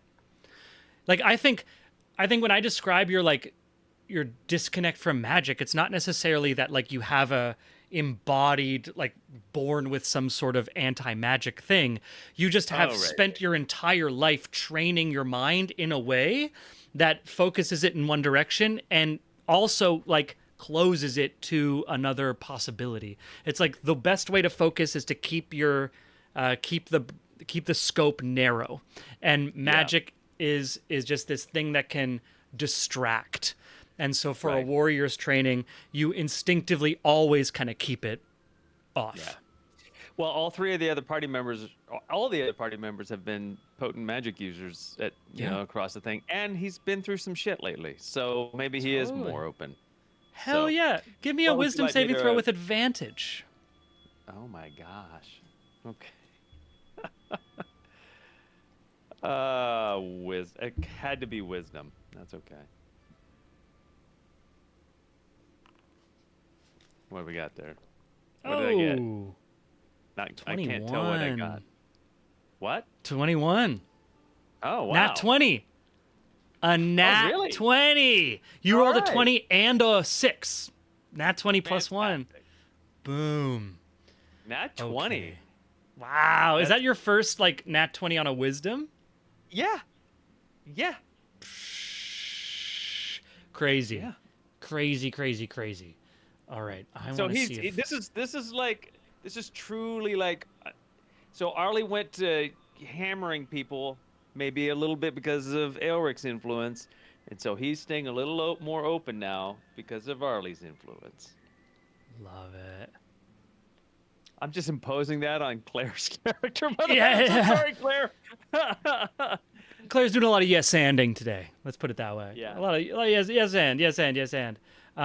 Ilric, in the stillness, you open your mind to a thing that you normally resist. This influence of magic.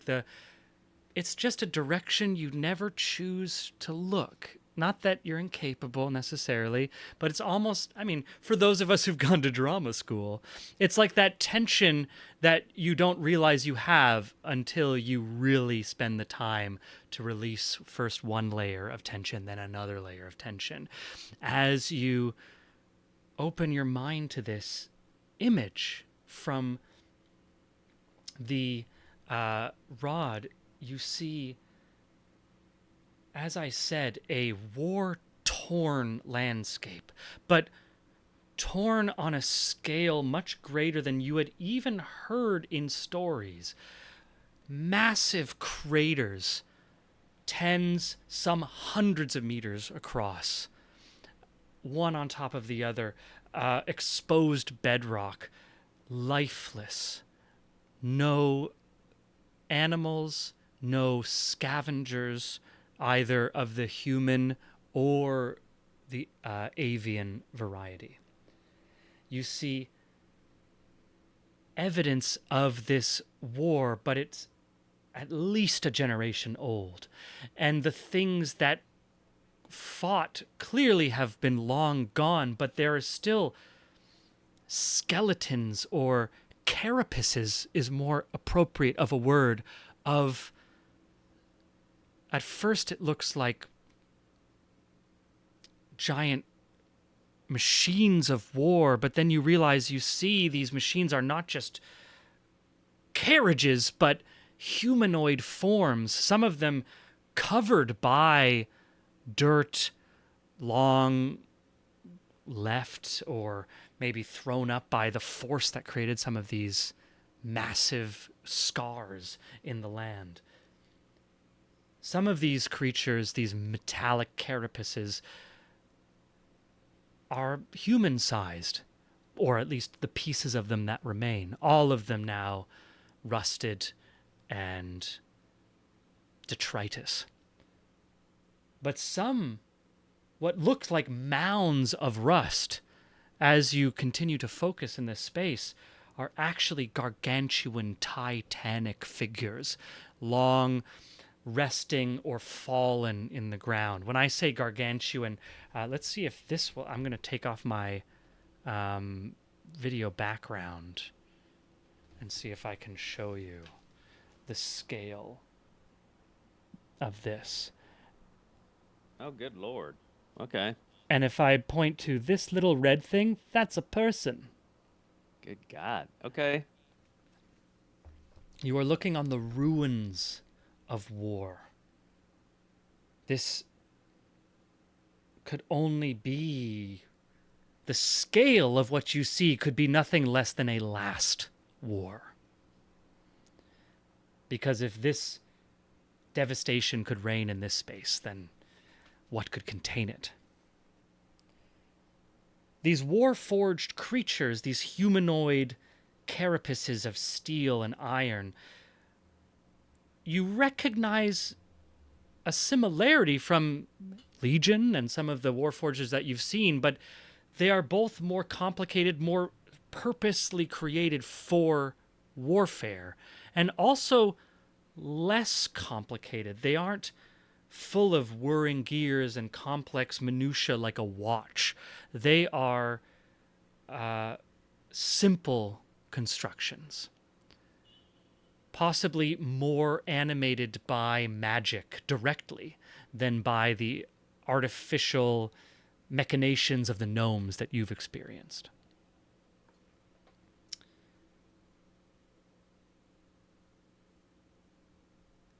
There is a miss with a nat 20. Okay. Yeah. There is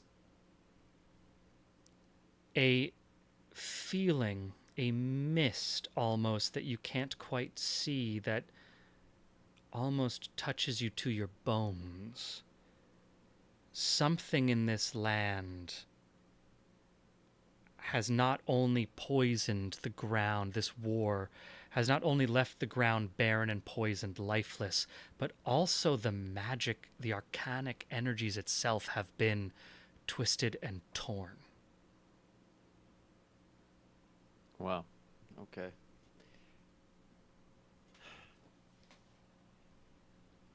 I have a question, but I just want to make sure that you've completed your description before I ask anything. That's what I'm going to give for now, but you rolled a nat 20. So Sure. if you're specifically investigating something, you got to honor that nat 20.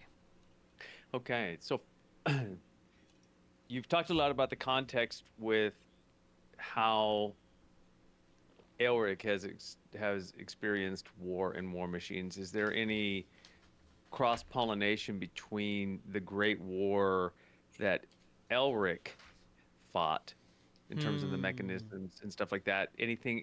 If I can make the distinction between gnomic or gnomish and what these things are, is anything on the other side that would be like?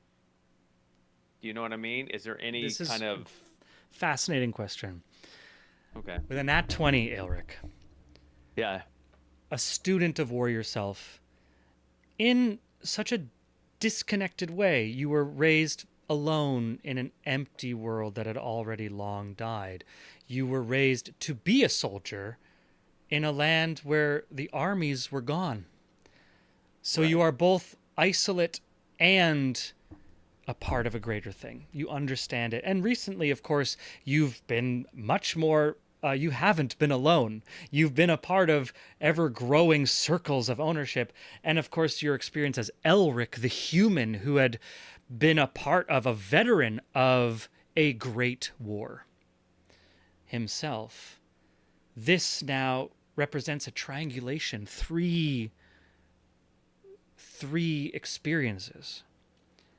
And with that nat 20 wisdom, I think Elric realizes that whatever occurred hundreds of years ago when the gods were contained within the Legion construct, and the cataclysm of Kryn that came from that act that devastated the land, as you've now been in multiple realms and existences and planes of reality, that rippling must have expanded beyond just your realm. And you now have seen two examples, two pieces of evidence of other realms that have had reflections or echoes or ripples of this great calamity, this grand war against the gods themselves. It's hard to say which one was the origin point. Clearly, it seems like where you stand is the center, but what happened 350 years ago, the Great War and the cataclysm that followed, has clearly had its impact on realms echoing beyond your own. The Feywilds was empty of elves. Something had happened. Elric had fought in his own great war that had left scars. You remember green grass being turned into oceans of mud and rats eating men still alive while they sleep. You see now this rust and barren landscape where even the arcane energies itself have been torn. And you realize that these different wars are all one great conflict that echoes through realities.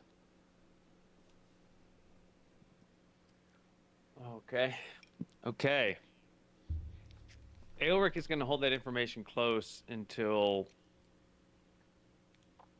there's an opportunity to be with the party alone. Amazing. Cool. So what the party sees, Wyhan asks if everything's happened. Aelric takes out the segment of the staff and goes still. I'll ask, Harold's already left and gone to sleep. I will ask if any, or he's leaving, or he could still be there. I was gonna Oh, we were just ending the scene. I'm gonna back. Yeah, of course, I of think course. I think Harold's just at the portal, kind of watching what's going on. Amazing. Totally cool. If anyone is interested, they can roll an insight check into Aelric. Otherwise, he just seems to go still. He has that tendency as as a lizard. If you the most offensive word you could call Aelric, I realized. Reptilian is what I wanted to say, or draconic. Scale Walker, you can say it. Scalewalker, cold-blooded. I'm just lying on the ground. I'm lying on the ground, wheezing with my 19 out of 82 hit points. Incredible. Yeah. Yeah. On a 6 insight. Exactly. Yeah. Aelric's holding a magic item. I'm fucking exhausted. Incredible. Harold, and also anyone could roll for Arlie if they'd like. Harold won't. No, I think Harold doesn't. Aelric doesn't seem to be in any kind of danger, and I think Harold trusts that if he has something to share with him, he'll share it when the time is right. Amazing. Particularly interested in read into that too much. I'll just double check. Arlie rolled a 15. Yeah, I think Arlie would do something like that because she's right there for one. I rolled before you and I got a 22. Oh, you can. Okay, yeah, perfect. With a 22, I think Arlie sees the stillness in Aelric and walks softly up, places her hand on the segment of the staff, just touching yours as well, making a kind of brushing contact as the two of you hold it, reaches up with another hand onto your wrist and gently attempts to take it from you. Well, I think Aelric is so gone in the vision, particularly with a nat 20 and having to be kind of like communing with both his consciousnesses, yeah, consciousnesses, I guess. I think it's. I mean, I don't think there's any fight, right? Amazing. I think Aelric, she just gets it out, and that's probably what breaks the. And with a spell 22, like Aelric, you're not only do you see this thing, but then as you've opened your, for lack of a better word, third eye to this, and you also realize that there are other places you often choose not to look. You look into Elric's past, you look into this past, you look into your own past, into the pasts that parts of your childhood and memory, things that you were told that you've placed aside as not important, I need to survive. And as we describe this great echoing war, these images go from grand and vast into more and more intimate and direct, more personal. These experiences of death and loss and combat and rage and all of these emotions, these human emotions, this human weakness, these the moments of war that are truly horrifying are the ones that strip you of your humanity, for lack of a better word. And as you search for the similarity within these experiences, those moments layer on top of each other, and it starts like a weight on your chest, taking away your capacity to think and breathe. And it is Arlie soft hand removing that connection from you that opens your eyes back, and a deep breath, and you're back in the sanctum. Great.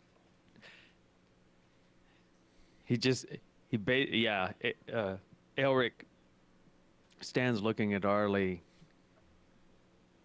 and just kind of witnesses everything that's going on to be back in this place, and is just breathing her in, and then She holds your wrist, stays with you.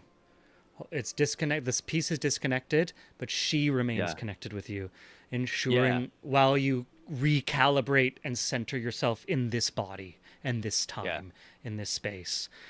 And once she sees in your eyes, is when she releases and allows you to stand on your own. Yeah. Yeah, he's kind of speechless. He just finds her and just allows her to know that he's back, he's here. But you know, it's so overwhelming. He can't speak to the experience yet. Amazing. He's just Out kind of of like, this, yeah. out of this pregnant moment, comes a voice that some of you may not recognize at first. Well, you all look like quite pieces. You all look absolutely distraught. And prancing down the stone the stone floor towards you, is a little Dilk! Cheshire cat. Oh, damn.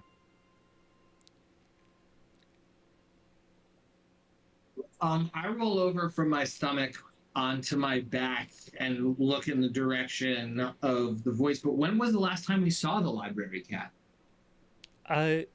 Someone put it in their bag in the library.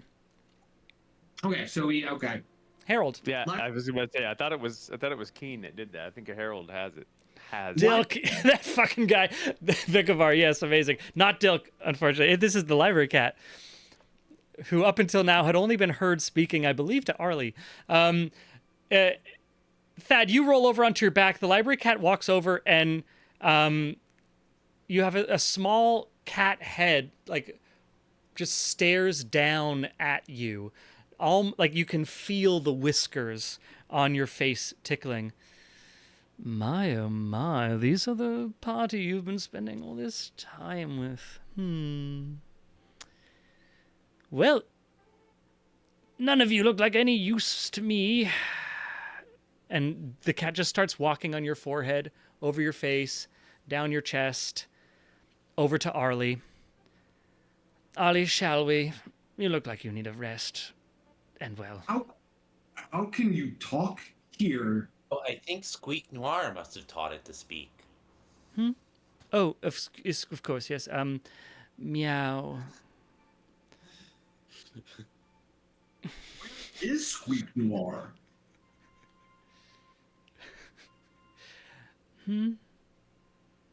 I believe the last time I saw him was that nasty, awful floating thing.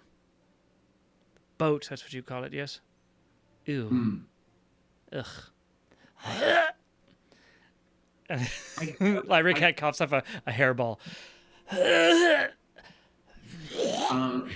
get up onto my shoulders now. Is Mordenkainen? Mordenkainen?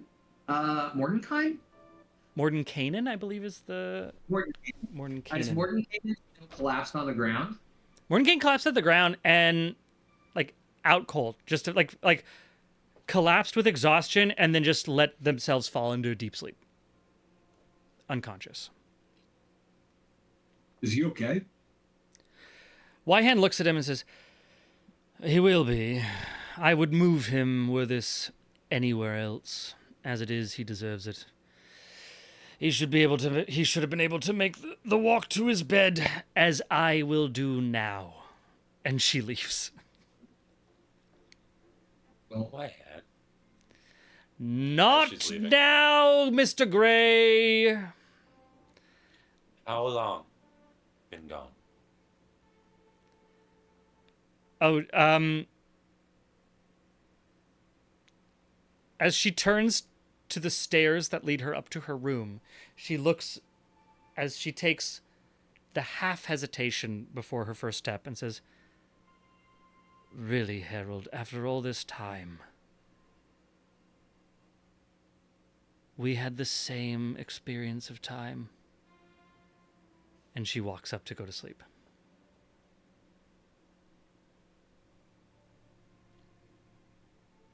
Leaving, Arlie picks up Library Cat and starts chatting with Library Cat. And she hesitates to leave until receiving some kind of a sign from Aelric. Mordenkainen lies asleep on the ground.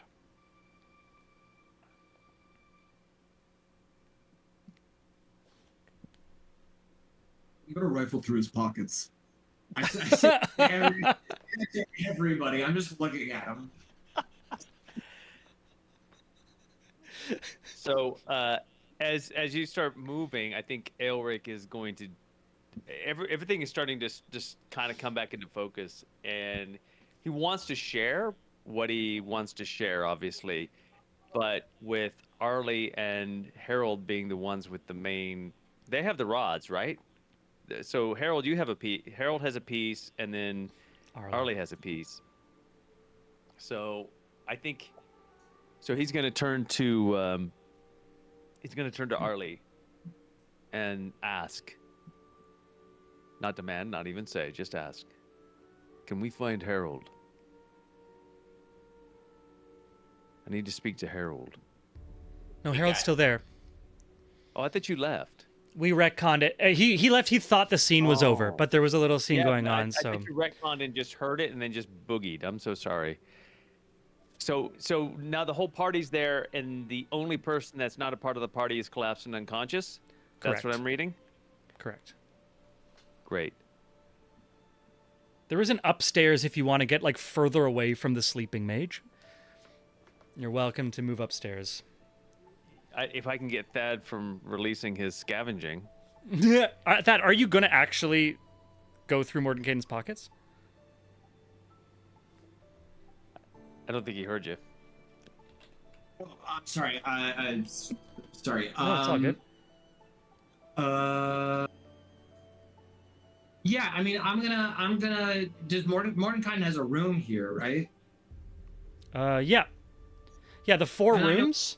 Yeah, like they Yeah. they kind of use them. So what I'm gonna do is I'm gonna pick him up and I'm gonna take him to his room, but Cool. I'm also gonna pat him down while I do it. Okay, amazing. You're gonna pick him up, take him to his room. Give me a sleight of hand check.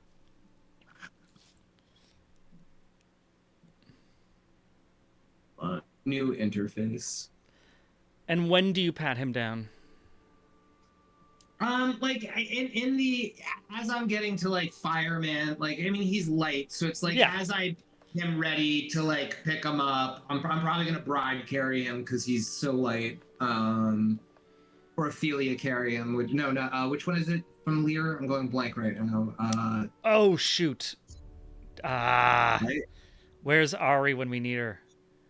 Desdemona. I've just not. It's with this. It's so bad I can't remember that. Wait, what are you asking? I didn't hear that question. Cordelia? No, it's not Ophelia. Cordelia. There we go. Open vowel. I knew it was there's an O in there. 13. The 13. As you start to pat down his pockets, a alarm spell goes off and he wakes up. What are you Sarah? Oh. What? I'm just lifting you and carrying you back to your room. Okay. He passes out. All right. I'm gonna pick him up. I'm gonna say I'll be right back. So when Thad boogies, Elric calls, or he asks Harold to come over to this little couch here, since we're alone. Mhm. Right. I think we can just Yeah. retreat onto this little chaise here. Where's my token? My token's not on the map. I don't see my token. Yeah, this is. I mean, we're not doing combat in this space. It's the Sigil That's Sanctum. okay. It's No, literally just- like yeah, the we'll magical just go to sanctum one of of the those- mages. But That's okay. Yeah. So just cool, going cool. to one of those blue couches there, and he begins to share everything that he witnessed as best he could, or best he can. Totally. And he prefaces it by saying, I had an experience holding that rod. Some I can interpret, some I can't. It's more in your ken than mine.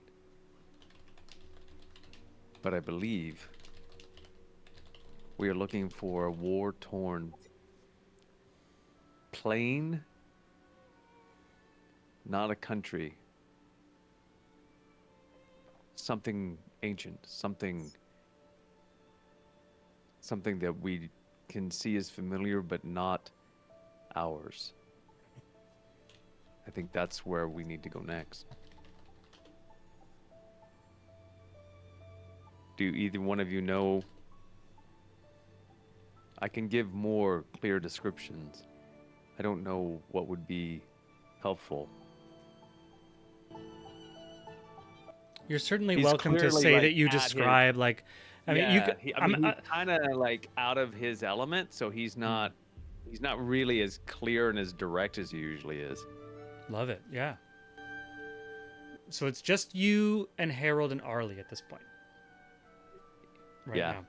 now. I am going to say, for this is kind of annoying, but for the sake of RPing and not wanting to roleplay Arlie, when she sees that you're like okay, she's Yeah. going to also go to sleep. Oh, okay. Because I don't want to speak for how Claire is going to react or respond to any of Yeah, this. 100%. So, That's fair. you're in a very safe place right now. You are in literally like a pocket dimension created by 3 archmages. Yeah. So there's no rush to do anything at the moment. When she sees you're good, she also is absolutely exhausted, and goes to her bed as well. So at the moment, this Great. is going to be you and Harold. Great.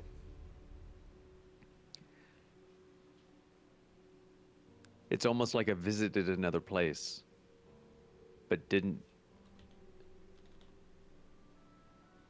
fully go there. Didn't fully arrive, but I got a feeling,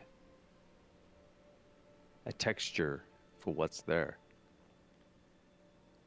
Deep. I could feel the environment torn by this war, and I've never seen mechanisms, machines, not like the Warforged, but like the Warforged, like Legion, but on a massive scale, building sized. Familiarity from what we've experienced, from what Elric has experienced. Am I making sense?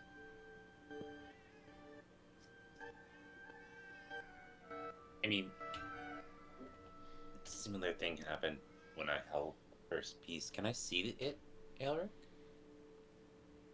And he dips into Arlie's hand, who still has it, and just kind of slides it out. The vision, the imagery held me so strong that Arlie had to pull it from my hand to bring me back. And he hands it over to Harold.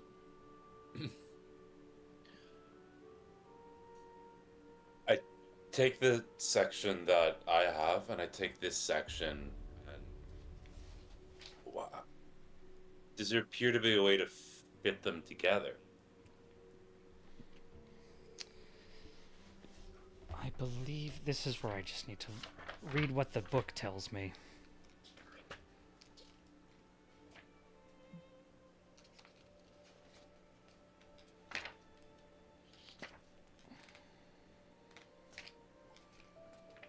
Perhaps we can consult with the wizards. They might know of stories of the land that you speak of.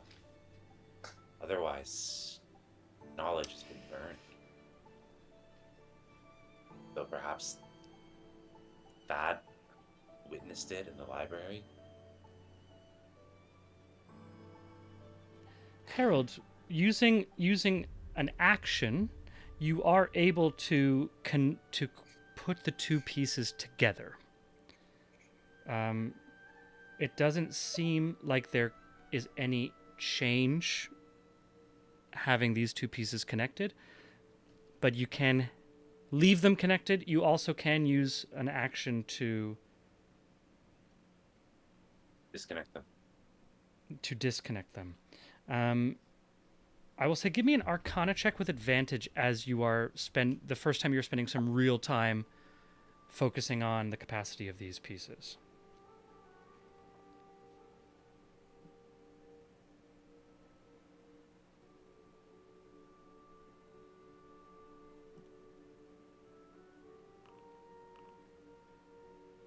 22.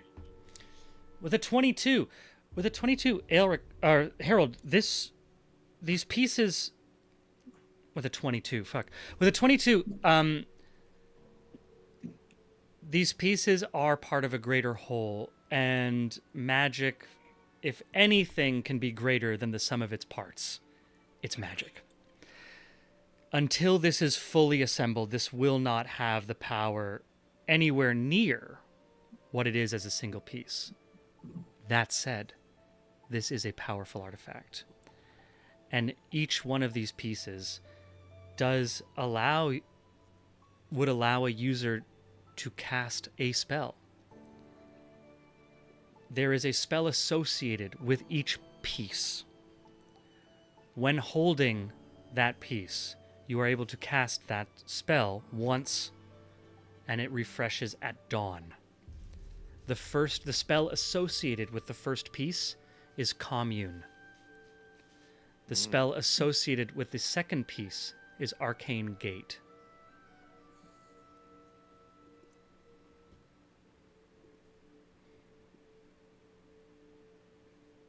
Commune is a 5th level divination. Casting time of 1 minute. You contact your deity or a divine proxy and ask for 3 questions that can be answered with a yes or no. Divine beings aren't necessarily omniscient, so you might receive unclear as an answer if a question pertains to information that lies beyond the deity's knowledge. In a case where a one-word answer could be misleading or contrary to the deity's interests, the DM might offer a short phrase as an answer instead. Arcane Gate. Concentration up to 10 minutes. Range 500 feet. Choose 2 points on the ground that you can see, 1 point within 10 feet of you and 1 point within 500 feet of you. A circular portal 10 feet in diameter opens over each point. If the portal would open in the space occupied by a creature, the spell fails and the casting is lost. Well, that sucks. No slicing people in two. I was like reading that. I was like, oh, that could be fun in so many different ways. Portals are 2-dimensional glowing rings filled with mist, hovering inches from the ground, yada, yada, yada. Any creature or object entering the portal exits from the other portal as if the two were adjacent to each other. Passing through a portal from the non-portal side has no effect. So they're kind of like one way. One way. Yeah.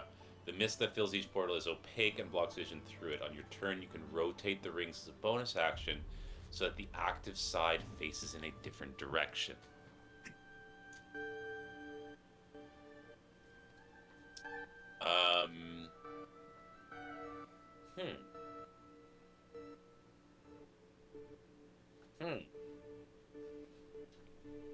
Thaddeus can return. Yeah. I walk back into the room at this point in time. Oh, you're not going to be able to just stick them. That's not how any of that works.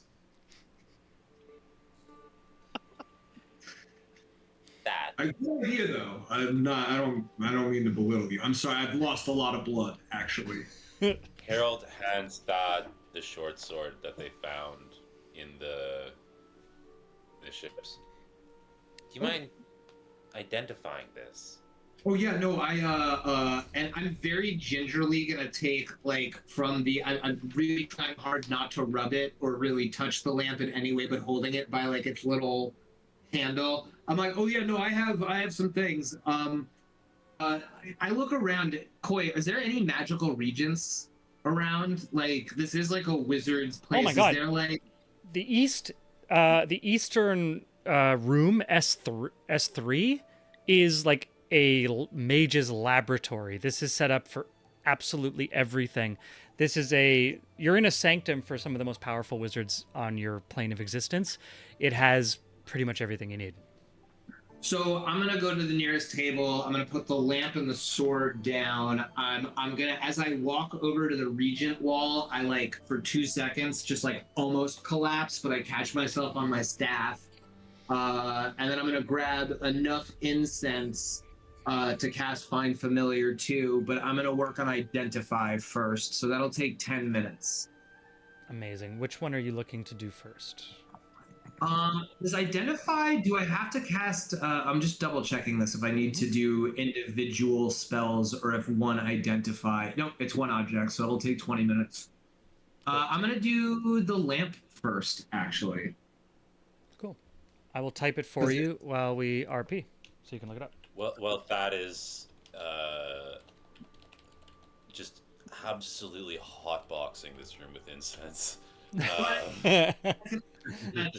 From now, I'm not starting with Oh, fun okay, okay. taking an hour to cast, so I'm gonna do the fast ones first. Harold asks Aelric, "Is your sense this war? Was it our war? Was this a part of our world after the cataclysm?" No. It ran. It seems to have run. I'm just going to jump in to interrupt just because I want to clarify for Thad. No. Yeah. I just wanted to tell and our audience, Aelric has not, or Sean has not decided to do any type of like I tell him what I saw. Everything has been RP'd, and Sam, the player, was gone for most of my description of what Aelric experienced while holding the thing. So, just so the players know and the audience knows, at the moment, Sam and Thad have the same amount of ignorance. But continue. Yeah.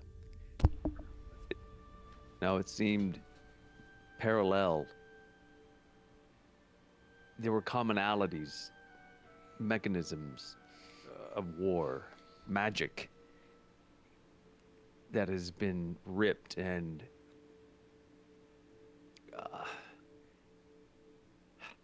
mutated. It has been changed. But it's so vast. The reach of the war so great that I could not imagine that it happened here. It's desolate.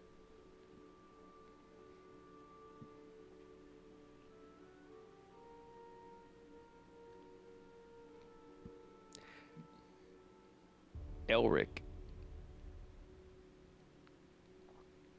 also had difficulty. It sounds like I'm speaking about another. The reach of the war is beyond either of us to fully scope within our experience. Even with what I went through as him or he as me. It's an ending war. It's a finality.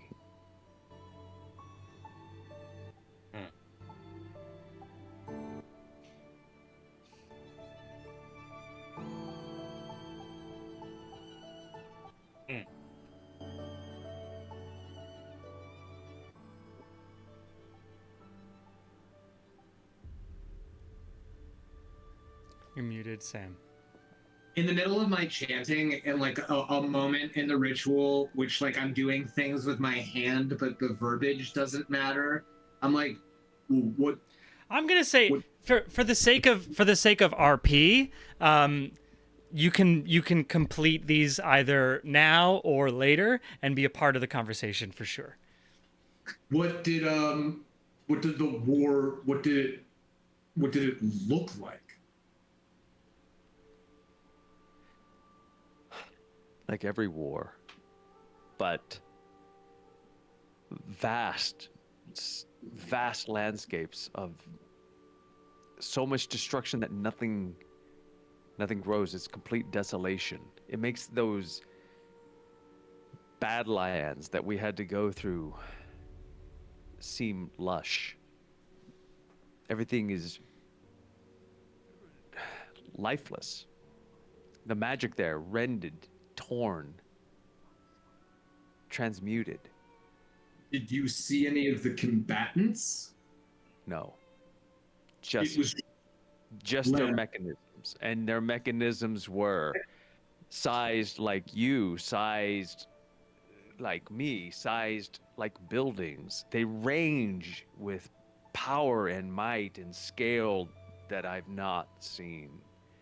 Like the soldiers that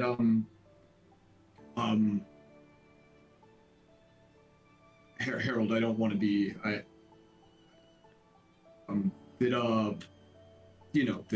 that the Knights of Salamia are using. No, these are beyond that. These are not gnomish machines. These are elegant, but gruesome and efficient in their ways of stalking and destroying. But as far as I could witness in that moment, there was nothing left. Nothing has reclaimed the place. We've been across desolate places, abandoned places, but vegetation and animals and even mammals, the mammalian races have come back and reclaimed these areas. There was nothing like that. This was desolation and emptiness. If I were to touch the staff, can I try to impart the vision, or does the vision only Yeah. happen once? It happens to whoever touches it. Well, let's say, can I complete the first? Can I Yeah. that the lamp has finished? Yeah. Oh, did you DM that to me? Yeah. Lantern of Revealing. Ooh.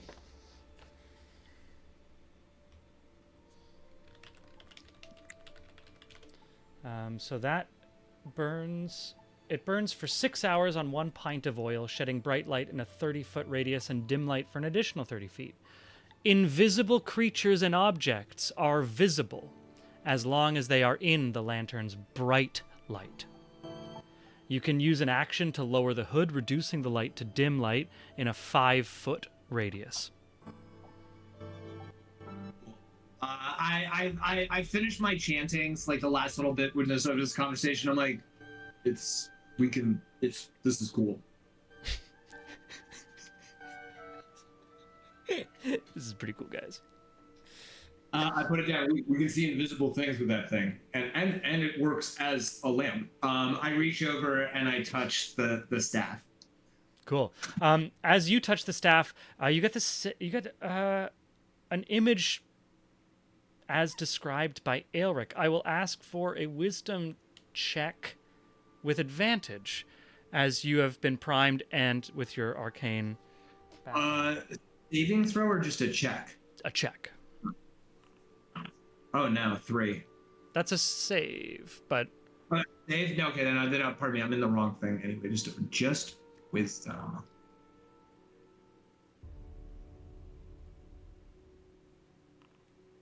Five. 5.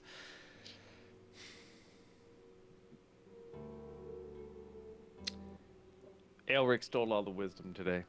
Yeah, right. Thad, with a 5, you touch the staff. You are trained for this. Now you're really freaking tired, and you've spent a lot. Thad. The gods have spoken. Re-roll. Hell yeah. And we have about 5 minutes before we have a hard out. With an 18. Amazing. Incredible. It was written. With an 18, Thad, you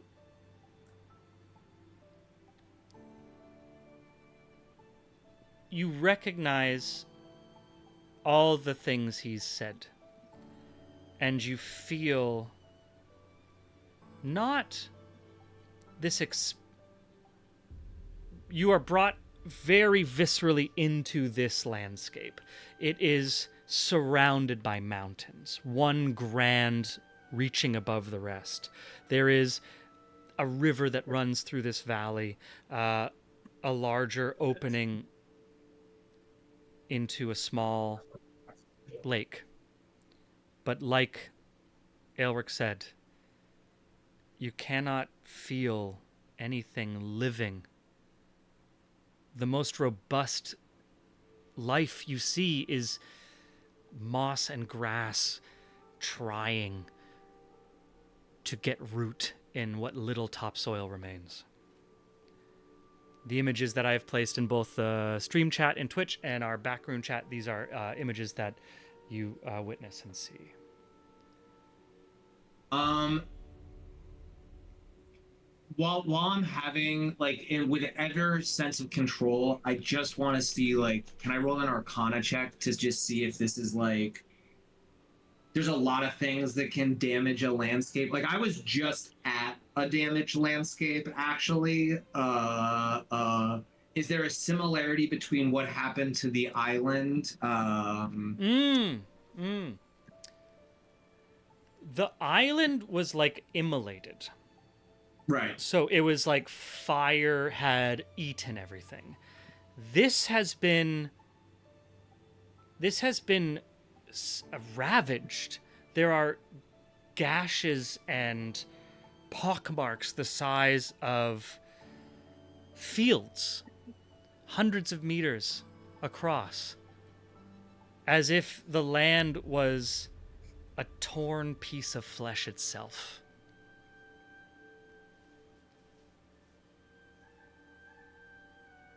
And I let go of the staff.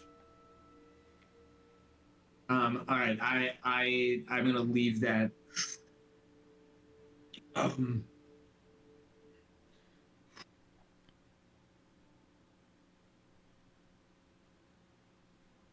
It can't be as easy as emptiness and a piece of that staff, but whatever we're gonna face there is going to be deeply unpleasant.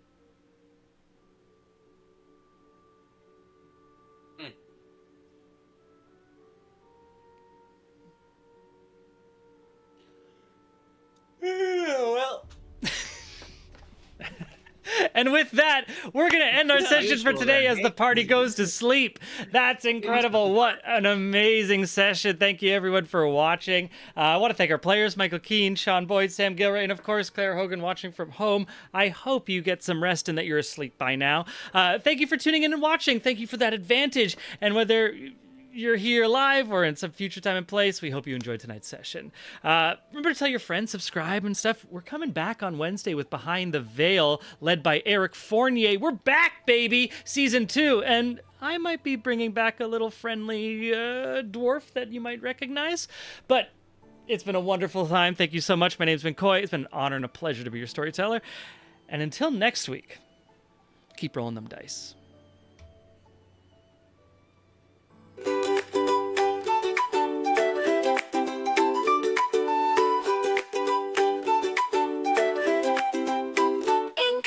Manner born to nobility, Ollie dance through life with frivolity. Parties and balls, a life so grand. Little did she know what fate had planned. Ollie, the wandering candlemaker, chosen by Sybil in her destiny's down. Escape from towers of paper to the open road, a reluctant cleric with powers bestowed.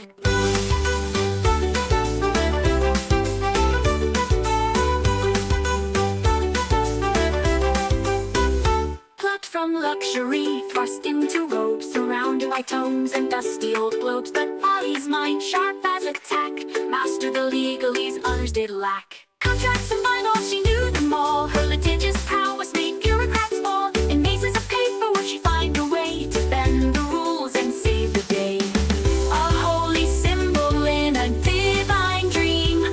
Not all in the tower is as it may seem. A true represent the tower across the land. But Ollie sees more than meets the eye. All timelines at once, futures that fly. Past, present, future, all intertwined. Sometimes leaving the present behind. But